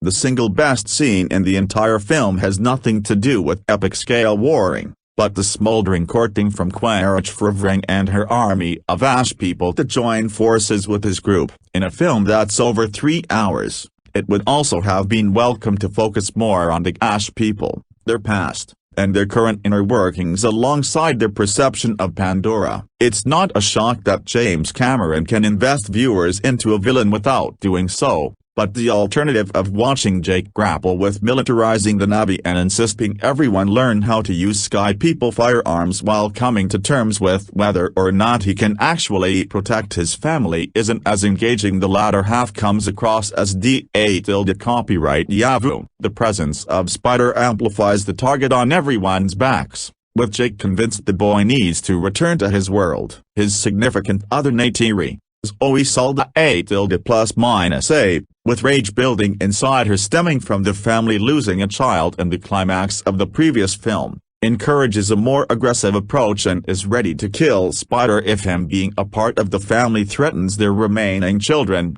with one of them once again a 14-year-old motion captured by Sigourney Weaver, which is not as effective a voice performance this time as there are scenes of loud agony and pain where she sounds her age. The children also get to continue their plot arcs, with similarly slim narrative progression. Not without glimpses of movie magic charm and emotional moments would one dare say James Cameron is losing his touch. However, Avatar, Fire and Ash is all the proof anyone needs to question whether 5 of those are required, as it's beginning to look more and more as if the world and characters aren't as rich as the filmmaker believes they are. It's another action-packed technical marvel with sincere, endearing characters, but the cycling nature of those elements is starting to wear thin and yield diminishing returns. Reviews to It's an undisputed fact that James Cameron is the king of sequels, as Aliens and Terminator 2 will attest. However, in all his years the man who rules the box office has never actually delivered a trilogy, which is pretty crazy when you think about it. Well, with Avatar, Fire and Ash,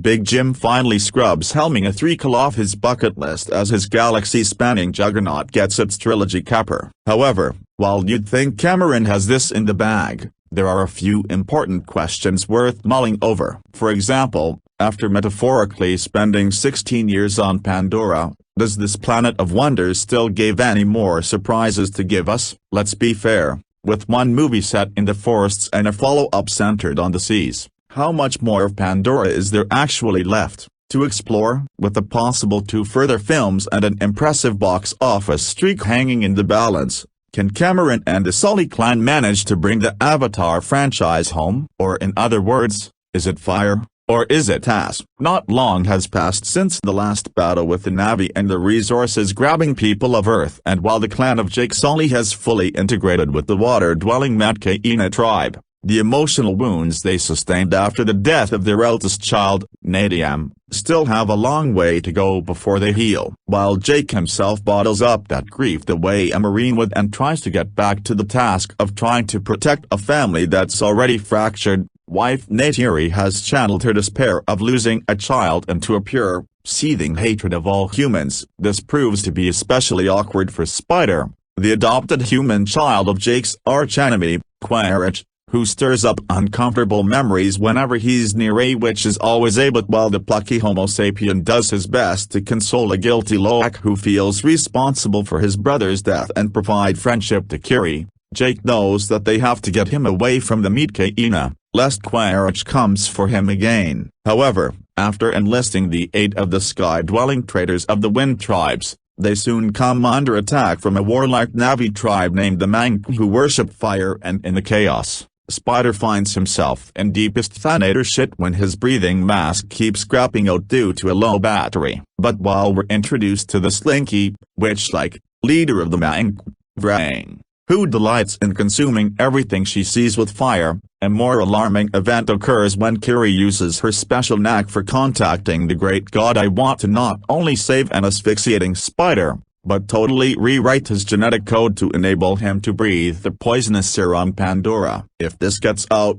the Na'vi will be finished, and when Quaritch teams with Vrang in order to inflict more hurt of the Sully clan, can everyone manage to get their shit in focus before yet another assault from the human spells doom for them all? The latest, or perhaps last, Avatar installment proves to interestingly be something of a mixed bag. While the first movie dropped us into a brand new world that felt vital and new despite accusations that it was just an amalgamation of Dances with Wolves, from Ghoulie and the Smurfs, the second came along after a 13-year gap to prove that Cameron still had that Pandora moxie, even if at times it felt like it was just the first film, but wetter. But now, with only 3 years separating the second and third installments, I have to admit that it seems like the Avatar machine is gradually running out of gas, as there is a distinct feeling that Cameron is starting to repeat himself despite having an entire moon to play with. For a start, while Way of Water managed to apply a fresh coat of paint by introducing the Karein and taking us on a tour of Pandora's oceans,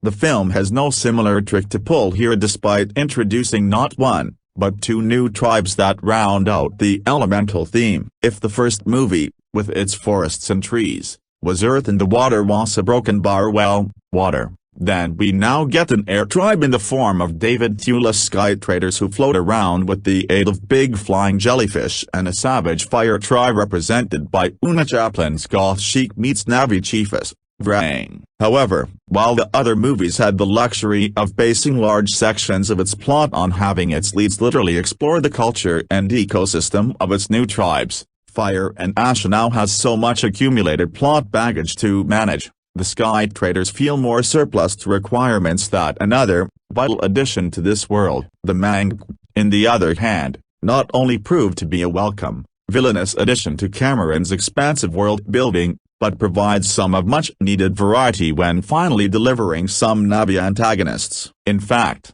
Chaplin's crazy-eyed, hallucinogenic blowing, firebug pretty much all but steals the show, and when Stephen Lang's still winningly hissable Quaritch becomes her willing blue boy toy, they become in danger of overshadowing everybody else, taking even more focus away from the marital strife occurring between a stoic Jake and a fractured, grieving Neytiri. Is the fact that a lot of movie is dedicated to Jack Champion Spider and what his biological change could mean for everyone. But aside from this, the rest of the Sully family seems stuck in the exact same stories they were wrestling with a movie ago, with Sigourney Weaver's Kiri still anxious about her relationship with Iwa and Britton Dalton's rebellious Loak still getting all defiant. However, it results in a lot of fire and ash become annoyingly repetitive. Worse yet, Cameron also seems fresh out of ideas when it comes to that typical big Avatar finish, with the first film pitting helicopters against flying lizards and the second having boats fight fish. Fire and ash gives USA broken bar helicopters and boats versus flying lizards and fish,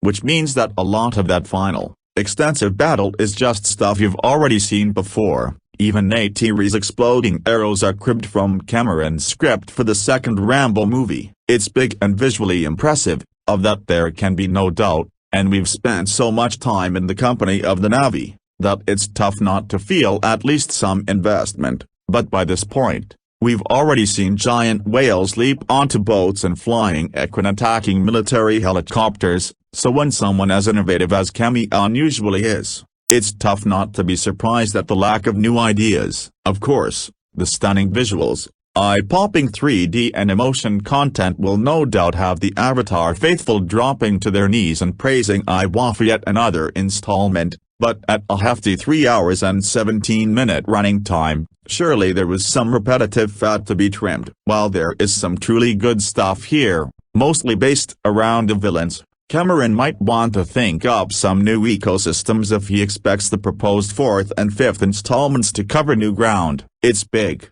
emotional and endearingly not cynical, but this Avatar is starting to feel like just a straight copy. Broken Bar Reviews 3. When a film is over 3 hours long, it becomes difficult to review it concisely. There's a lot going on in Avatar, Fire and Ash, and a lot that is worthy of comment, for good or ill. It would be all too easy to ramble, which, to his credit, is something James Cameron largely avoids. There are issues early on with one subplot which is important to the whole but not very interesting in its own right, and the story falls apart towards the end, but that's not a disaster, as the action takes over. For the most part, the story is well-paced and navigates its various twists and turns in a way that makes it surprisingly easy to stick with despite the running time. This is, of course, a sequel to Avatar, The Way of Water, and it picks up directly from where that film ended, with extensive focus on the death of Nadia and its effects on other characters. This means that if you're new to the story,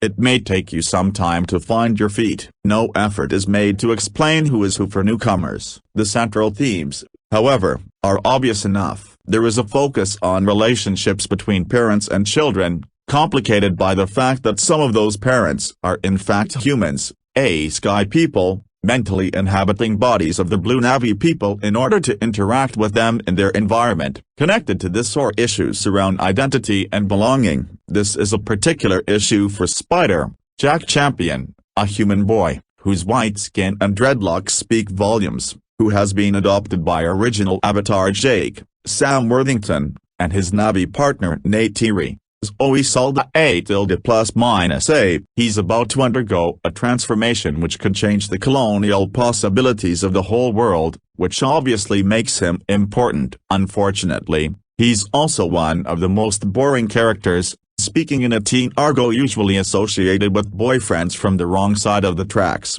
in lieu of a properly developed personality. Because the story is ongoing, greedy colonial opportunist General Quaritch, Stephen Lang, who also inhabits an Na'vi body, with specially sculpted square jaw, remains the main villain, but we also get a new one in the form of the ferocious and charismatic Vrang, Unia Chaplin, the leader of a tribe of Na'vi who reject Gia-style goddess Iwa and are presented cutting off the braids of their enemies, whooping and dancing around, in scenes which would be considered archetypally racist but are apparently acceptable because they're blue-skinned and other Na'vi are allowed to be heroes. Wanting this tribe as allies, Quaritch sets out to win over Vrang. He's so relentlessly misogynistic that one keeps waiting for it to backfire. After all, Vrang has not grown up in a culture which has conditioned her to accept this, and that it does not is one of the film's greatest disappointments, especially given Cameron's historic role in creating female characters who take no shit. "I am the fire,"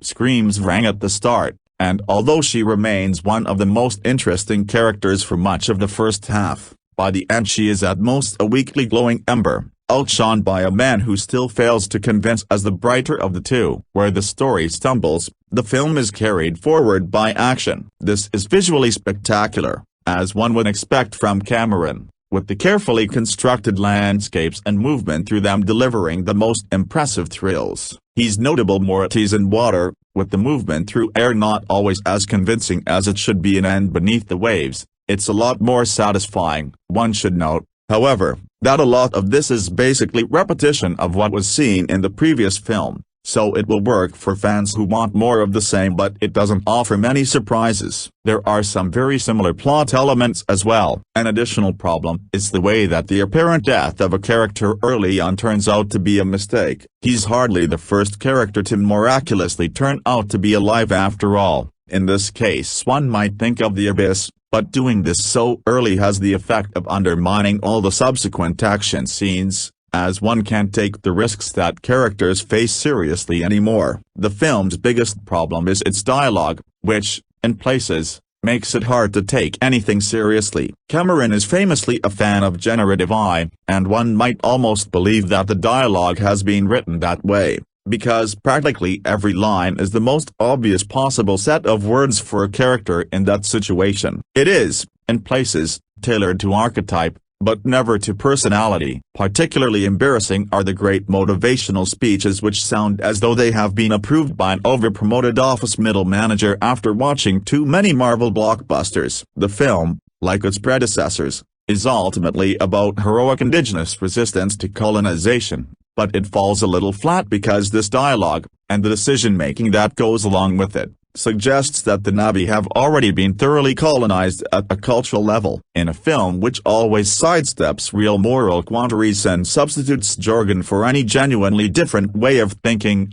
even this disappointment is predictable. It leaves a story which had the potential to grow in interesting ways as ultimately just more of the same. People chase each other around, things explode. There is some nice scenery, but otherwise it's just more grist for the Hollywood mill. We don't really get to feel like we're touching down on another world at all. Writer, James Cameron, Rick Jaffa, Amanda Silver starring, Sam Worthington, Zoe Saldana +A, Sigourney Weaver, Stephen Lang, Unia Chaplin, Kate Winslet, Cliff Curtis, Joel David Moore. Reviews for starring Sam Worthington, Zoe Saldana +A, Sigourney Weaver, Stephen Lang, Unia Chaplin, Kate Winslet, Cliff Curtis, Joel David Moore, CCH Pounder, Edie Falco, Brandon Cowell, Jermaine Clement, Giovanni Ribisi, David Thewlis, Britton Dalton, Jack Champion, Trinity Jolie Bliss,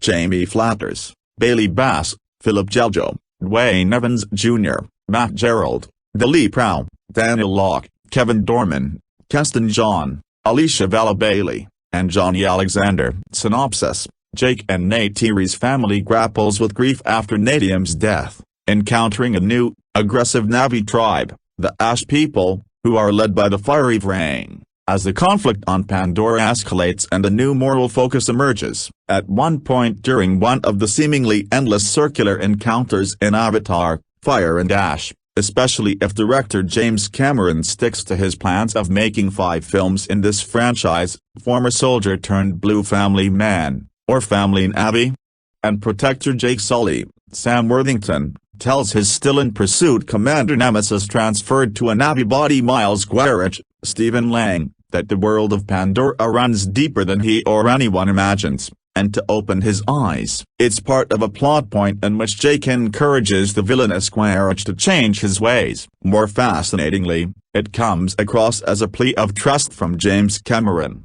once again writing the screenplay alongside Rick Jaffa and Amanda Silver, that there is still much untapped lore and stories to tell in this world. If this repetitive The Way of Water retread is anything to go by, more isn't justified. Even taken as a spectacle, the unmatched and undeniably stunning visuals, not to mention the most expressive motion capture ever put to screen, movie or video game, that aspect is less impactful, being only 2 years removed from the last installment rather than a decade, which is not to be confused with less impressive. Fortunately for the film and its gargantuan 3+ hour running time, James Cameron still has enough razzle-dazzle to scoot by here on unparalleled Marvel alone, even if the narrative and character expansions are bare bones. That's also what makes it disappointing that this third entry, while introducing a new group dubbed the Ash People led by the strikingly conceptualized Vrang, Unia Chaplin, and no one creates scenery-chewing,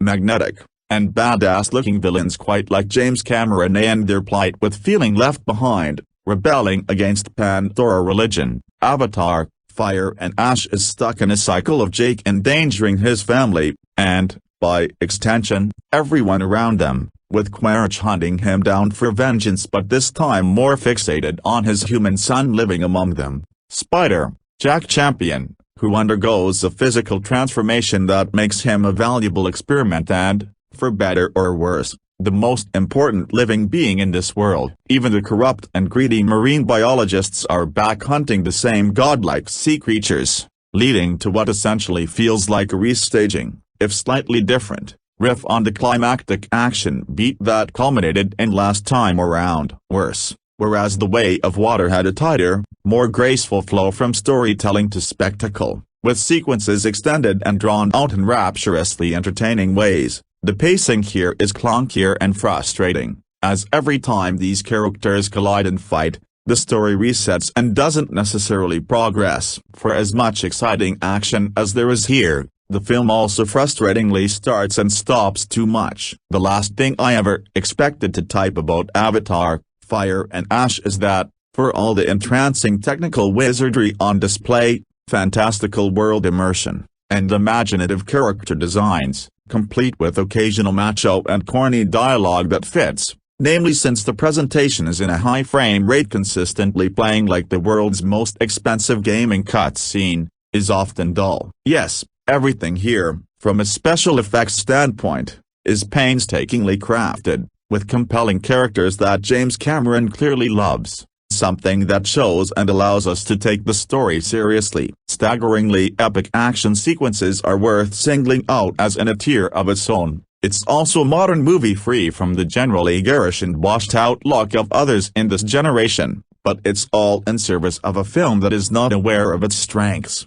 but instead committed to not going anywhere. There are a couple of important details here that one could tell someone before they watch the inevitable Avatar 4, and they will be caught up without needing to watch this. If Avatar, The Way of Water was filler, something I wholeheartedly disagree with, then Avatar, Fire and Ash is nothing. And that's something that hurts to say. Without spoiling too much, the single best scene in the entire film has nothing to do with epic-scale warring, but the smoldering courting from Quaritch for Vrang and her army of Ash people to join forces with his group. In a film that's over 3 hours, it would also have been welcome to focus more on the Ash people, their past, and their current inner workings alongside their perception of Pandora. It's not a shock that James Cameron can invest viewers into a villain without doing so, but the alternative of watching Jake grapple with militarizing the Na'vi and insisting everyone learn how to use Sky People firearms while coming to terms with whether or not he can actually protect his family isn't as engaging. The latter half comes across as dete copyright Yavu. The presence of Spider amplifies the target on everyone's backs,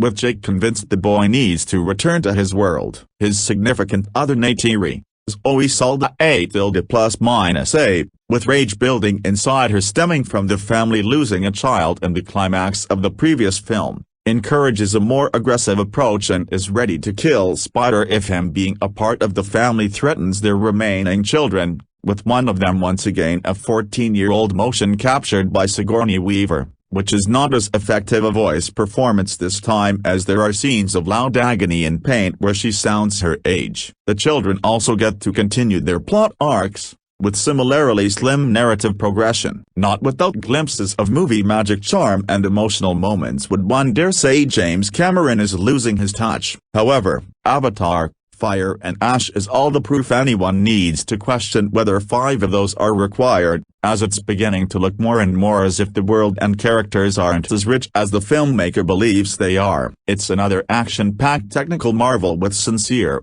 endearing characters, but the cycling nature of those elements is starting to wear thin and yield diminishing returns. Reviews 5, Avatar, Fire and Ash is overlong and the final battle just feels like a rehash of the last movie. However, it still has stunning visuals and Vrang is a cool new antagonist. Perhaps the world of Pandora is losing its sheen, but we'll see how it fares at the box office. Plot: Jake and Neytiri's family grapples with grief after Nadium's death, encountering a new, aggressive Navi tribe, the Ash people, who are led by the fiery Vrang. As the conflict on Pandora escalates and a new moral focus emerges. Review: the third, and possibly final, entry in the Avatar franchise has arrived and I can't wait to see what the box office is for this one. These movies tend to make literally billions of cash and yet no one ever talks about them. Director James Cameron has said he is holding off working on the 4th movie until he sees how this one does.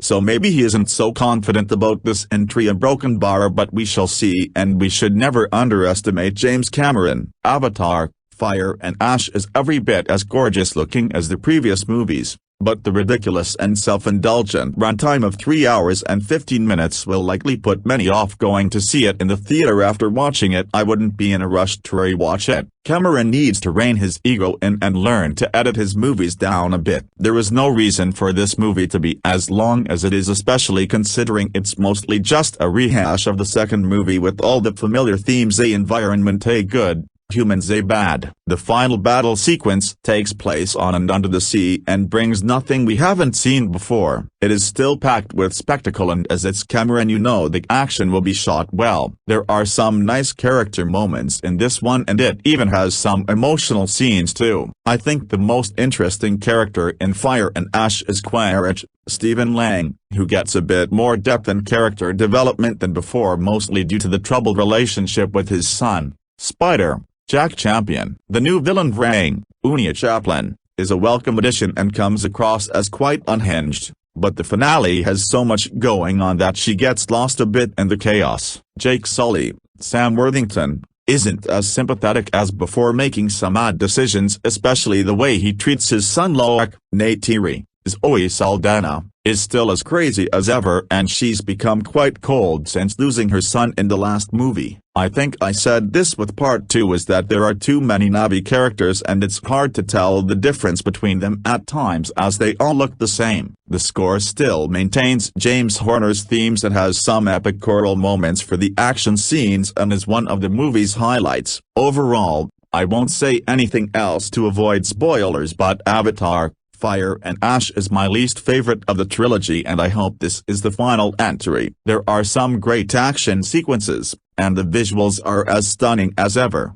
but it's overlong and you could easily trim the first 30 minutes as nothing really happens. If you love the world of Pandora, then you'll still have a fun time, but this won't create any new fans. Reviews 6. It goes without saying, but there will be a lot of eyes on Avatar, Fire and Ash, and they will be watching for a number of reasons. For fans, it will be for another chance to visit the breathtaking world of Pandora. For tech lovers, it's to see how James Cameron once again pushes technical boundaries. For box office prognosticators, it will be to see if Cameron's third Avatar movie can hit the $2 billion plus mark like its predecessors. For the studio, it's to see if it makes enough money to greenlight the final 2 films in Cameron's groundbreaking franchise. After the enormous success of 2009's Avatar, it took the franchise's creative mastermind James Cameron 13 years to make and release its sequel, The Way of Water. To many people's surprise, more specifically, my own, the second film was also a major box office success. clearing over $2.3 billion at the box office. It was also an incredible cinematic experience that not only expanded the Avatar universe, but made the narratively shaky first film better. The Way of Water once again delivered cutting-edge action sequences and world-building, but its story shifted its focus to family and all of its complexity as seen through the lenses of love, loyalty, sacrifice, and tragedy. Fire and Ash sees Cameron picking up where he left off, with Jake Sully, Sam Worthington, and Neytiri, Zoe Saldana+A, navigating their family through grief following a devastating loss. And while they found a home with the aquatic Medcaina clan, that doesn't lessen the blow of losing one of their own. Cameron's script, which he co-wrote with Rick Jaffa and Amanda Silver, expands the drama within the Sully family, adding more depth and conflict to the relationships that flourished in the previous film. Back as Kiri, Sigourney Weaver, Jake and Neytiri's adopted daughter with the special unrealized bond to the planet Loak, Britton Dalton, the middle child who also serves as the film's occasional narrator, and Took, Trinity Jolie Bliss, their birth daughter and youngest child. Each member of the Sully family is mourning in their own way. Jake spends his time keeping busy rather than facing his grief. Neytiri has shut herself off and is slowly being consumed by hate. Loak is overwhelmed with guilt, believing his actions led to the previous film's tragedy. Kiri is struggling to find her purpose while wondering if she could have done more. And Took is lost among her grieving family and unsure how to process everything she is witnessing. Also returning is the Sully family's chief antagonist, the obsessed Colonel Miles Quaritch, Stephen Lang. Once the human military commander who brutally oversaw the colonization of Pandora, Quaritch is now an Abbey mercenary who is still persecuting the native tribes, all in the name of revenge. But this time he has found a formidable ally in Vrang, Unia Chaplin, the hardened leader of the volcano-dwelling Mang clan. While she isn't fleshed out as much as she could be, her goal is clear: to spread her fire across Pandora. The story's wildcard is Spider, Jack Champion, the human son of Quaritch who was taken in by Jake and Neytiri after his ruthless father was killed in the first film. Spider's story takes several specific turns that make him wanted by nearly everyone, but for much different reasons. Spider was a little annoying in the last film, but here he's more of a sympathetic figure who's being pulled in numerous directions and for nothing that he can control. As you may be able to tell, Fire and Ash is very much a direct sequel to The Way of Water. In fact, their connections are so close that you can only really view it as an extension of the previous film. The two are narratively inseparable, which is why some might see their similarities as repetitive. But Cameron infuses every scene with purpose, whether they're personal for individual characters or building up the growing conflict that is thrusting Pandora into all-out war. Once again, Fire and Ash is every bit the jaw-dropping spectacle you expect. While it doesn't feature a technical leap as significant as we saw from Film 1 to Film 2, it's still a stunning visual showcase for digital animation, practical effects, and performance capture. And it remains the only franchise where seeing it in 3D is a must. It's all enhanced through a crisp high frame rate, which some have criticized but that I personally love. Fire and Ash may feel like The Way of Water Part 2, but it brings some things of its own. The menacing Vrang and the Mang clan, the Wind Traders and their massive organic barges, new sea creatures from the deep, they all make great additions to Cameron's already rich cinematic world. Yet it does have its shortcomings. Older characters pop up with nothing much to do. The movie's length doesn't quite feel as earned as before, and it uses some of the same action beats as the last film. But Fire Ash is still a grand science fiction epic that once again transports us to an awe-inspiring world that could only come from the imagination of James Cameron. And I loved being back. Sydney Sweeney and Amanda Seyfried square off in Paul Feig's The Housemaid, a movie that starts off as a fun campy throwback before nosediving in its final act by taking the cheapest and most predictable route available. It's a shame because Feig has all the ingredients he needs, from a game cast to a genre formula that audiences tend to enjoy. But all of its entertaining build-up is wasted on a ridiculous and right final act that narratively and thematically rehashes ideas we've seen several times before. In fairness, The Housemaid is based on Freida McFadden's 2022 novel of the same name, and from all indications it sticks pretty close to the book's central story. But if you're unfamiliar with the novel and hoping for a movie with the slightest original punch, you might leave this adaptation disappointed. For me, seeing potential squandered for something this obvious is more frustrating than disappointing. Sweeney plays a young woman named Millie Calloway who we first meet as she's arriving at a lavish estate in Great Neck, New York. There she meets Nina Winchester, Farid, a wealthy wife and mother who has invited Millie to interview for a live-in housemaid position. It's an important opportunity for Millie, who isn't quite who she claims to be. While she hides it from Nina, we learn Millie is fresh out of prison after serving 10 years of a 15-year sentence for a crime which comes to light later, and she needs a steady job to meet the requirements of her parole. Millie gets hired and wastes no time moving into a cramped A-frame attic space in the Winchesters' home. The converted bedroom isn't much, but it beats sleeping out of her car. Millie is also introduced to Nina's young daughter Cease, Indiana L., and her hunky husband Andrew, Brandon Sklenar. It looks like the ideal scenario for Millie. Cleaning, organizing, some light cooking, and helping with Cease in exchange for living in a nice house with a nice family for a nice salary. But of course Millie's scenario turns out to be far from ideal. It starts with Nina's wild fits of rage. She then begins lashing out at Millie,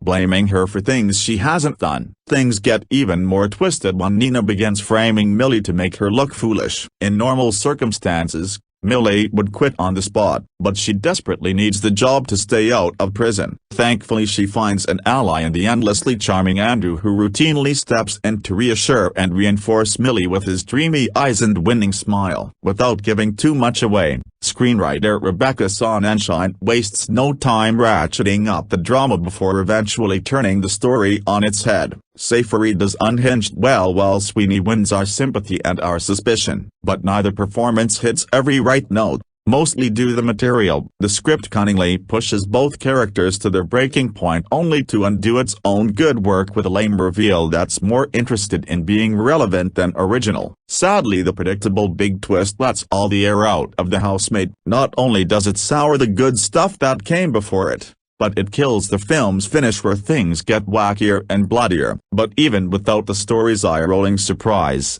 the final 20 minutes are a wobbly mess. It's an ending littered with arbitrary actions, an overly long explain-it-all flashback, and a final scene with ludicrous implications. But to be honest, by that point it didn't really matter. The damage had already been done. Reviews 7. It's an undisputed fact that James Cameron is the king of sequels, as Aliens and Terminator 2 will attest. However, in all his years the man who rules the box office has never actually delivered a trilogy, which is pretty crazy when you think about it. Well, with Avatar, Fire and Ash, Big Jim finally scrubs helming a threequel off his bucket list as his galaxy-spanning juggernaut gets its trilogy capper. However, while you'd think Cameron has this in the bag, there are a few important questions worth mulling over. For example, after metaphorically spending 16 years on Pandora, does this planet of wonders still give any more surprises to give us? Let's be fair, with one movie set in the forests and a follow-up centered on the seas, how much more of Pandora is there actually left to explore? With a possible 2 further films and an impressive box office streak hanging in the balance, can Cameron and the Sully clan manage to bring the Avatar franchise home? Or in other words, is it fire, or is it ass? Not long has passed since the last battle with the Na'vi and the resources-grabbing people of Earth, and while the clan of Jake Sully has fully integrated with the water-dwelling Matkayina tribe, the emotional wounds they sustained after the death of their eldest child, Nadiam, still have a long way to go before they heal. While Jake himself bottles up that grief the way a Marine would and tries to get back to the task of trying to protect a family that's already fractured, wife Neytiri has channeled her despair of losing a child into a pure, seething hatred of all humans. This proves to be especially awkward for Spider, the adopted human child of Jake's archenemy, Quaritch, who stirs up uncomfortable memories whenever he's near a witch is always a but while the plucky Homo sapien does his best to console a guilty Loak who feels responsible for his brother's death and provide friendship to Kiri, Jake knows that they have to get him away from the milte, lest Quaritch comes for him again. However, after enlisting the aid of the sky-dwelling traders of the Wind Tribes, they soon come under attack from a warlike Navi tribe named the Mang who worship fire, and in the chaos, Spider finds himself in deepest Thanator shit when his breathing mask keeps scrapping out due to a low battery. But while we're introduced to the slinky, witch-like, leader of the Mang, Bravery, who delights in consuming everything she sees with fire, a more alarming event occurs when Kiri uses her special knack for contacting the great god I want to not only save an asphyxiating spider, but totally rewrite his genetic code to enable him to breathe the poisonous serum Pandora. If this gets out, the Navi will be finished, and when Quaritch teams with Vrang in order to inflict more hurt of the Sully clan, can everyone manage to get their shit in focus before yet another assault from the human spells doom for them all? The latest, or perhaps last, Avatar installment proves to interestingly be something of a mixed bag. While the first movie dropped us into a brand new world that felt vital and new despite accusations that it was just an amalgamation of Dances with Wolves, from Ghoulie and the Smurfs, the second came along after a 13-year gap to prove that Cameron still had that Pandora moxie, even if at times it felt like it was just the first film, but wetter. But now, with only 3 years separating the second and third installments, I have to admit that it seems like the Avatar machine is gradually running out of gas, as there is a distinct feeling that Cameron is starting to repeat himself despite having an entire moon to play with. For a start, while Way of Water managed to apply a fresh coat of paint by introducing the Milte and taking us on a tour of Pandora's oceans, the film has no similar trick to pull here despite introducing not one, but two new tribes that round out the elemental theme. If the first movie, with its forests and trees, was earth and the water was a broken bar, well, water, then we now get an air tribe in the form of David Thewlis sky traders who float around with the aid of big flying jellyfish, and a savage fire tribe represented by Una Chaplin's goth chic meets Navi chiefess, Vrang. However, while the other movies had the luxury of basing large sections of its plot on having its leads literally explore the culture and ecosystem of its new tribes, Fire and Ash now has so much accumulated plot baggage to manage. The Sky Traders feel more surplus to requirements that another, vital addition to this world, the Mang, in the other hand, not only proved to be a welcome, villainous addition to Cameron's expansive world building, but provides some of much-needed variety when finally delivering some Navi antagonists. In fact, Chaplin's crazy-eyed, hallucinogenic blowing, firebug pretty much all but steals the show, and when Stephen Lang's still winningly hissable Quaritch becomes her willing blue boy toy, they become in danger of overshadowing everybody else, taking even more focus away from the marital strife occurring between a stoic Jake and a fractured, grieving Neytiri. Is the fact that a lot of movie is dedicated to Jack Champion Spider and what his biological change could mean for everyone. But aside from this, the rest of the Sully family seems stuck in the exact same stories they were wrestling with a movie ago, with Sigourney Weaver's Kiri still anxious about her relationship with Iwa and Britton Dalton's rebellious Loak still getting all defiant. However, it results in a lot of Fire and Ash become annoyingly repetitive. Worse yet, Cameron also seems fresh out of ideas when it comes to that typical, big Avatar finish. With the first film pitting helicopters against flying lizards and the second having boats fight fish, Fire and Ash gives us a broken bar helicopters and boats versus flying lizards and fish, which means that a lot of that final, extensive battle is just stuff you've already seen before. Even Neytiri's exploding arrows are cribbed from Cameron's script for the second Rambo movie. It's big and visually impressive, of that there can be no doubt, and we've spent so much time in the company of the Navi, that it's tough not to feel at least some investment. But by this point, we've already seen giant whales leap onto boats and flying equine attacking military helicopters, so when someone as innovative as Cameron usually is, it's tough not to be surprised at the lack of new ideas. Of course, the stunning visuals, eye-popping 3D and emotion content will no doubt have the Avatar faithful dropping to their knees and praising IWA for yet another installment, but at a hefty 3 hours and 17-minute running time, surely there was some repetitive fat to be trimmed. While there is some truly good stuff here, mostly based around the villains, Cameron might want to think up some new ecosystems if he expects the proposed 4th and 5th installments to cover new ground. It's big, emotional and endearingly not cynical, but this Avatar is starting to feel like just a straight copy. Broken Bar Reviews 8. I remember the first time I watched Avatar in 2010. It wasn't in a movie theater, but it was on some bootleg DVD that my grandfather gave me, just the way James Cameron intended for it to be watched. Lol. I remember watching it and not being a fan of it. I just remember it not being for me and putting it off for years until The Way of Water came out. I decided to finally revisit it and I loved much more this time around. Probably because I could actually see what was happening, but I really enjoyed it. Lol. I ended up enjoying The Way of Water as well when I saw it in the theater. So with Fire and Ash coming out, I expected to have around the same thoughts that I had for The Way of Water. At this point, you can't doubt James Cameron, as even if the story is on the weaker side, you're going to get something that's visually pleasing to watch. After watching it, I can say that Avatar Fire and Ash, while it feels like it reuses some elements used in the previous film, I think it's still a great time and visually stunning to watch. Review: Avatar Fire and Ash takes place directly after the events of The Way of Water. Jake Sully,